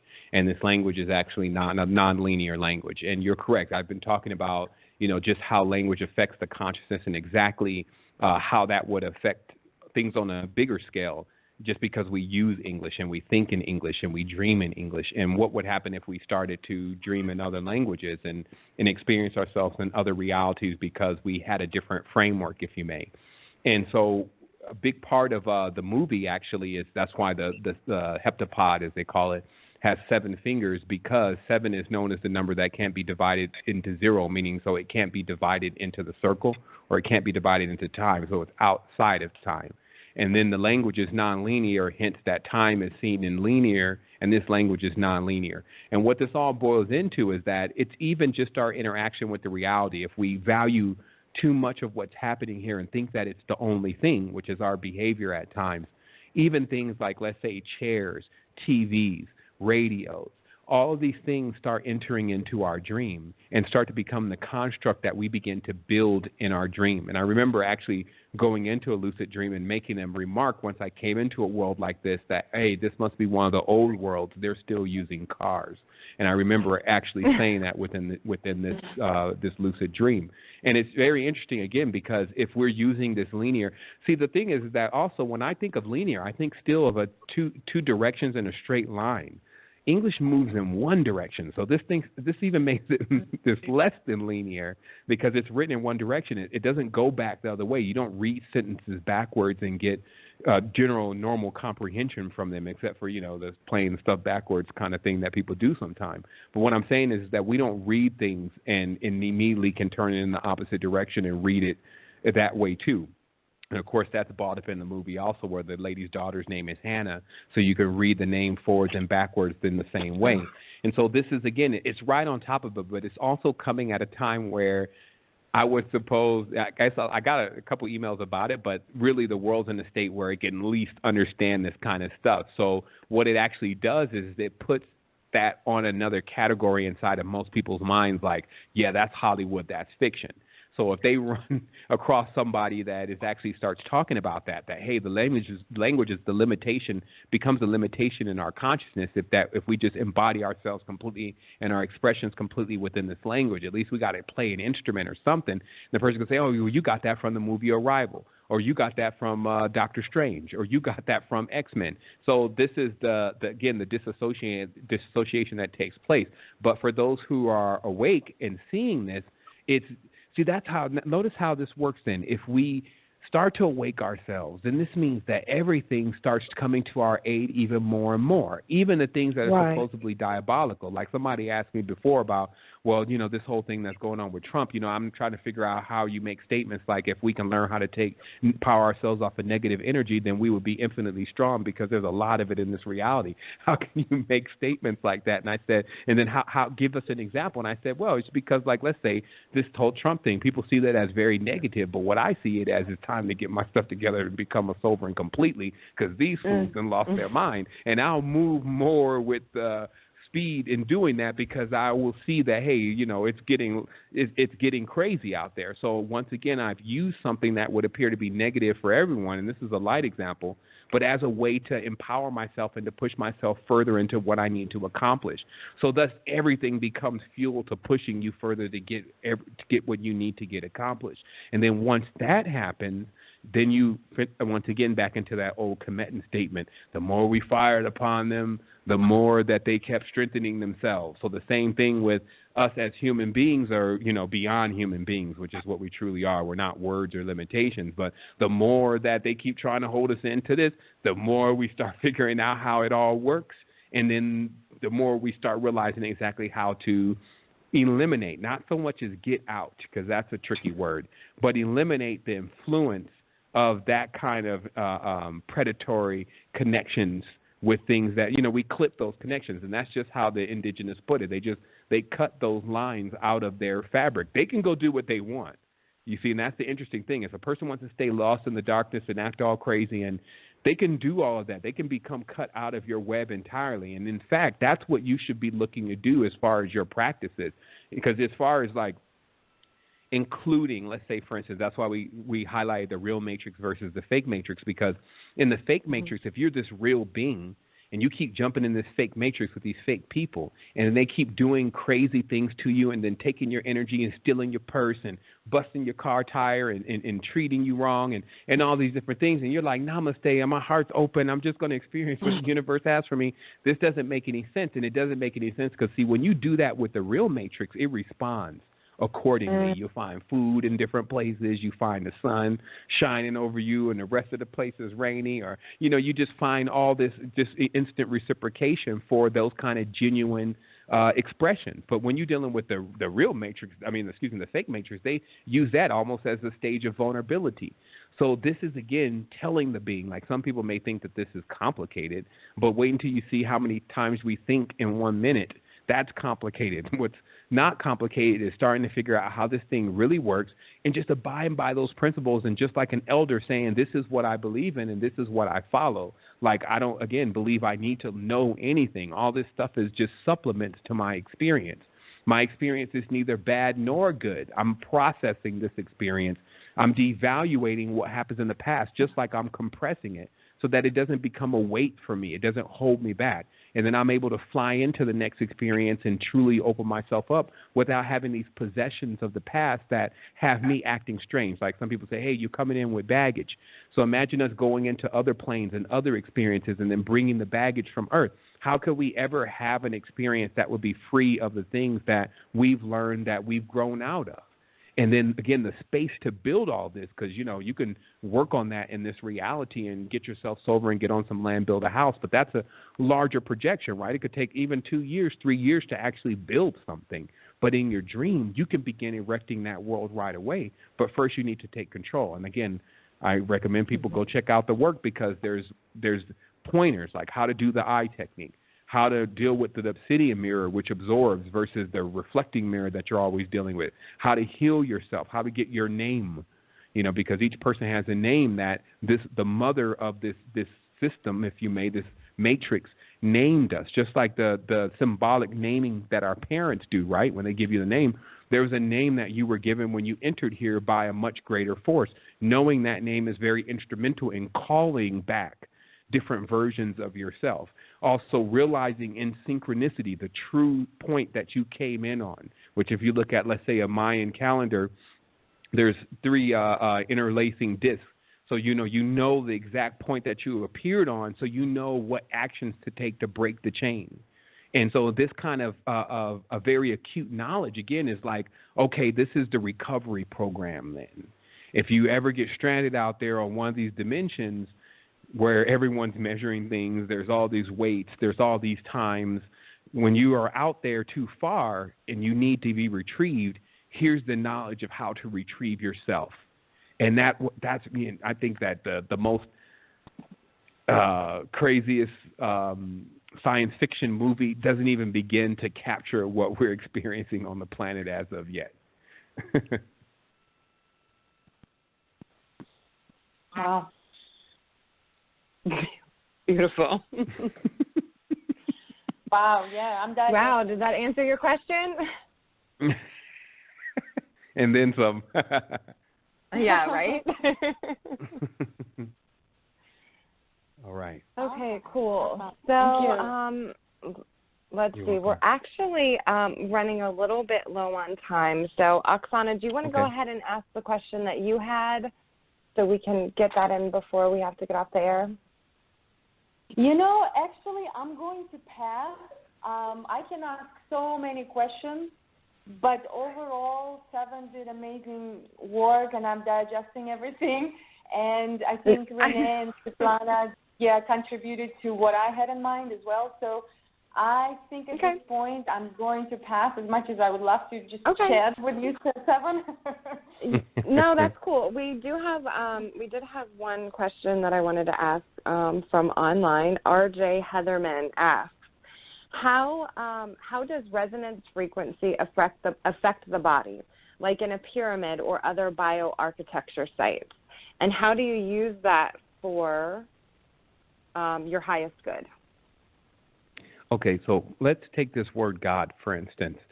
Obviously, there's a lot of intentions and a lot of energy built into the word because everyone uses the word to, well, not everyone, but many people use this word to embody a certain ideal. So the more people that believe in this word God, and then when they say it, they put energy of what they believe God is, the stronger that word becomes. So that's a sound. So in behind the scenes, we know that those sounds are shapes or colors. So this creates what we call resonance. So when there's something that's very powerful, if you may, or weak, it doesn't matter, the resonance is actually how constitute is it, like how much of it is there, how strong is it, because when someone says some certain things, certain words obviously have more passion, like love, right? Why do we use the word love more so than meaning something greater than when and the? And you see what I mean? So there's words that actually have more weight to us. They have more power. And so since that's geometry, then when we're talking about resonance, when you are dealing with nature and you're dealing with the planet, every single thing has a geometric shape, a sound, and a color. And the resonance actually controls the energies that are surrounded by that. And so how resonance can be used, let's say, in geometric structures, like I would advise that people stop trying to learn things all the time on the earth plane because these lessons, just like I can't collapse the total meaning of symbolism into this one last 5 minutes of the conversation, is the same way that if you truly want to know the meaning of a dodecahedron, et cetera, you would need a different kind of framework. You would need different kind of language. So you can teach yourself that by tapping into the dream realm. And then what happens is what resonance is what I've always said it is, because I know Heatherman, I know I've seen him, in his research, his comments and things, so he's very familiar with the work. Resonance is when you're attempting to cause a specific phenomenon, you can bring the things that resonate into that phenomena in your space, okay? Now, let's say trees, smells, those kind of things. And the reason why geometry, that's what they call the sacred science, sacred geometry, is more obscure, like what exactly does a square do, is because that knowledge is taught to you Kabbalistically, meaning it's brought to you in oral resuscitation. Something brings it to you from within. That way, it's not bringing it to you in English where it's already going to be desecrated. It's bringing it to you in its truest form so you can actually see and experience what it is.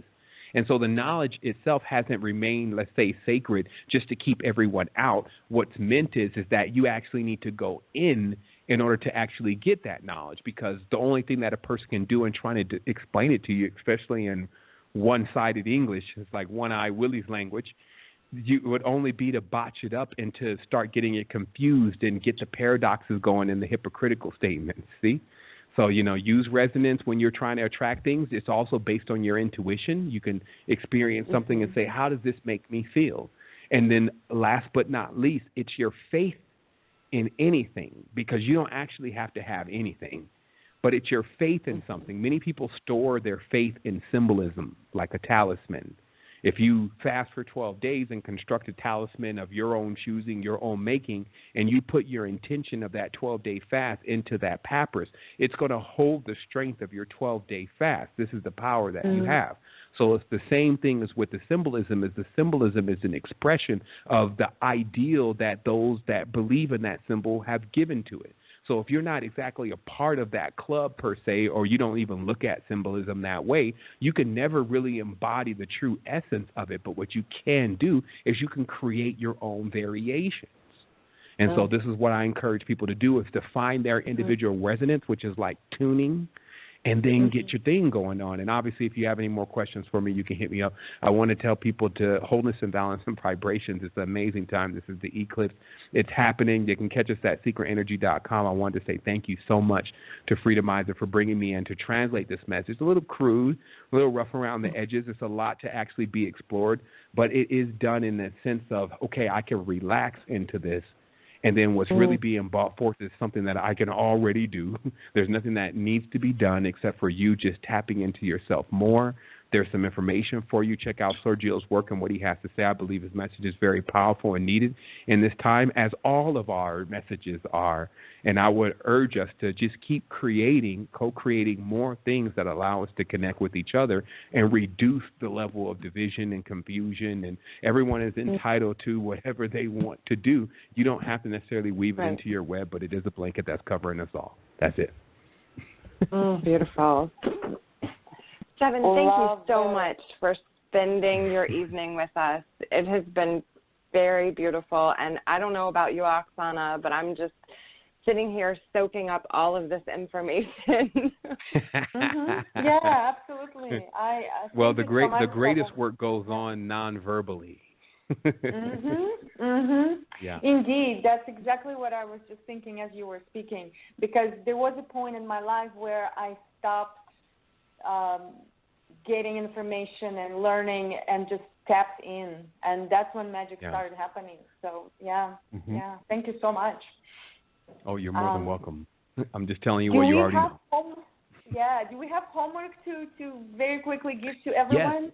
Very quick, the homework, which I believe is very, very valuable, is I talked to an old lady just recently, and it was very difficult for me to explain to her how to devaluate. And I finally eventually broke through with explaining to her, because she had an issue with her son. Her son wasn't doing what she wanted him to do. This was causing her a lot of grief. And I said, you can actually see and experience how much holding on to things is actually not causing this happiness that you're looking for. It's actually causing quite the opposite. So this shows us that the more that we hold on to things, the more we value things, the more it has that equal amount of energy that other have. And it's so important to realize that oftentimes, let's say when we see someone or we experience anything, we always see only one half of it, with mainly the good part. And even in having a baby, we never see the sleepless nights. We never see the times where he pisses you off, or all of those kind of things, because we don't process that. We just process, I'm having this amazing child. So we do everything that way. And so it's important for us to realize to seek the 360 degrees off of our experience, to learn from those experiences in order to connect with each other more and to be clear when we're connecting with one another, and to really do this, to not get caught up in the whole automaton process of just processing the reality. And how you do that is you start devaluating, because it doesn't take much of you, and I'll say it the last time, to actually run this reality and to run who you are here. And the more energy that you have stored up, because you're not giving so much credibility to everything, hanging on every single word, and every time you see a statement, you just fly off the chair and, just got yourself completely immersed in this emotionally. And just remember, there are energies that eat that energy that's coming from you. They can't exhaust your internal light, but they can exhaust a lot of what you're producing from that light. And it's important to start conserving that, because that's actually the fuel that allows you to get into these higher spaces. So the evaluation is looking at everything in the reality with relaxation. Let it be as it truly is, knowing when you can't control things and when it's time for you to move away, and then also not doing that with this mental attachment that keeps you still connected and still drained by whatever is taking place with that individual. Learn that they exist on a greater level, and everything that you can think that you want to see from them, that's happening there, but not necessarily here. And if you want to talk to them, all you got to do is go to that space, which encourages you then, gives you another reason why you should get into that dream space. So there's a few. Learn to be able to have a space to where you can learn without the factors of time being so stringent, being so intense on you. And then also to be able to go into spaces to communicate with not only other people, but other parts of yourself that you need clarity on. And so that's the homework, is to work with devaluation and start seeing how true freedom is not exactly giving so much credit to everything around you, but just being in that space and being relaxed and enjoying things as they are, and then continuing to progress, because that's the zone. Beautiful. Thank you. Great homework. Yes, Sevan, many thanks for everything, and wholeness. Yeah, wholeness. And again, because I just want to make sure that's clarified. Is again, when you're saying devaluate, it doesn't mean that you don't care. Notice what I'm saying is, there's another level where you're connected with everything, and the highest level of your expressions that you even can limit to the word caring is greater there than ever, and no one can stop that. All I'm saying, so here you can just relax then. So that way you don't suffer that whole backlash of when somebody doesn't do what you want them to do or something doesn't happen the way you want it to happen. You can still keep preserving your energy until you get out of those fields entirely. And then everything that you'll be experiencing will be your manifestations. That's all we're talking about. Mhm. I kind of Okay. put it, I don't know whether it makes sense, but I put it connect but detach. Kind of have that internal that works. I mean, it's simply like that. It's like it's already connected. It's almost like trying too hard. It's like going on a date or something and just trying too hard. Like I'm sure the person will like you more if you just be yourself. And that's kind of how I feel like this whole thing is that there's so much of this knowledge and so many of these things going. People are trying too hard, and it's like, we're never going to get out of here like that. It's like you're taking it too serious. You're killing yourself with it. And that's what my teacher taught me, too. It said, this could be your worst enemy. It's like pretty soon you can't eat anything. Then you alienate yourself. You become the alien. You don't listen to anybody anymore. You're not available anymore. So, you got to watch yourself in all of this. So, these are just pointers. And we all use mentors. We all learn from one another, whether it's positive, negative, whatever we call it. And this is just another one of those sessions where we're learning things from each other and we're putting that to good use. So, yeah. Awesome. Well, thank you so much. I'm so happy you were here with us today. So it was. Oh yeah, well, it's a significant day. I've been experiencing amazing things all week, so this is just the cherry on top of the whole thing. And I'm continuing to go into this next week, as since we're all agreeing on time. I'm going in and I'm powering through. I feel super juiced up. I know what I need to do, but again, it's when I get there. Like I said, even the whole dream thing. If a person gets off the phone like, I got to get in control of my dream, still remember, relax. You gotta learn to relax first, and don't fake relax. This is the other one I noticed that we can do. I caught myself doing it. I was like, you're fake relaxing. You find yourself, even though you're laying down, you're still holding your body. And just remember, the reason why you're able to get into the dream is because you relax. We call that sleep. So if somehow you can relax in this reality, notice when you go to sleep, you can't hear as well as when you're awake, right? So if you can cause a phenomenon, get your earplugs, realize when you shut down your senses, you have more energy to process that other side of self. So if you're going to go into something real intensive, another exercise is to find some earplugs, find some eye covers, find some, sleep one night with earplugs for those who haven't done that, and see how quiet the body becomes, especially when you wake up, and just the level of peace that you experience, or wholeness as we call it, is because none of these sounds have been basically playing you all night. Like there's music playing all the time, whether we can hear it or not. And sometimes you just want to hear your own tone. And that's what we're talking about here. Like this reality is not giving us the opportunity to relax. It's not allowing us to experience ourselves as we truly are. So you got to tune it out, tune yourself in, and then realize that this is the key to your manifestation. This stuff is bona fide. Like I'm not teaching anything that hasn't already been known by the masters. There's no epiphany in this whole thing. It may be the first time we got it this time, but this is what masters been echoing forever. And I'm just following in that vein of the entire process of realization. And then I decide to pass that knowledge to those that are also around me. And that's what I said from the beginning. And I believe that we've gone pretty far, and we will continue to make our journeys. So I wanted to say thank you so much again. You're so precious and amazing. I knew it was going to be an amazing show. I saw how things lined up, and I'm just, I'm elated to be able to be here and to be able to deliver at this time. And again, if anyone needs anything from me, then they know how to reach me, and there's a plethora of tools and things available because there's healers everywhere, and that's what we're doing. Beautiful. Yeah. Beautiful, beautiful, beautiful. Thank you so much. Yes, thank you again. Okay, wholeness, ladies. I will definitely. Well, magnificent beings. I know that these words. Like, just check it out after a while. How the words limit. I know. Language. All right. So no goodbyes. We'll just meet each other on that other side where we always exist.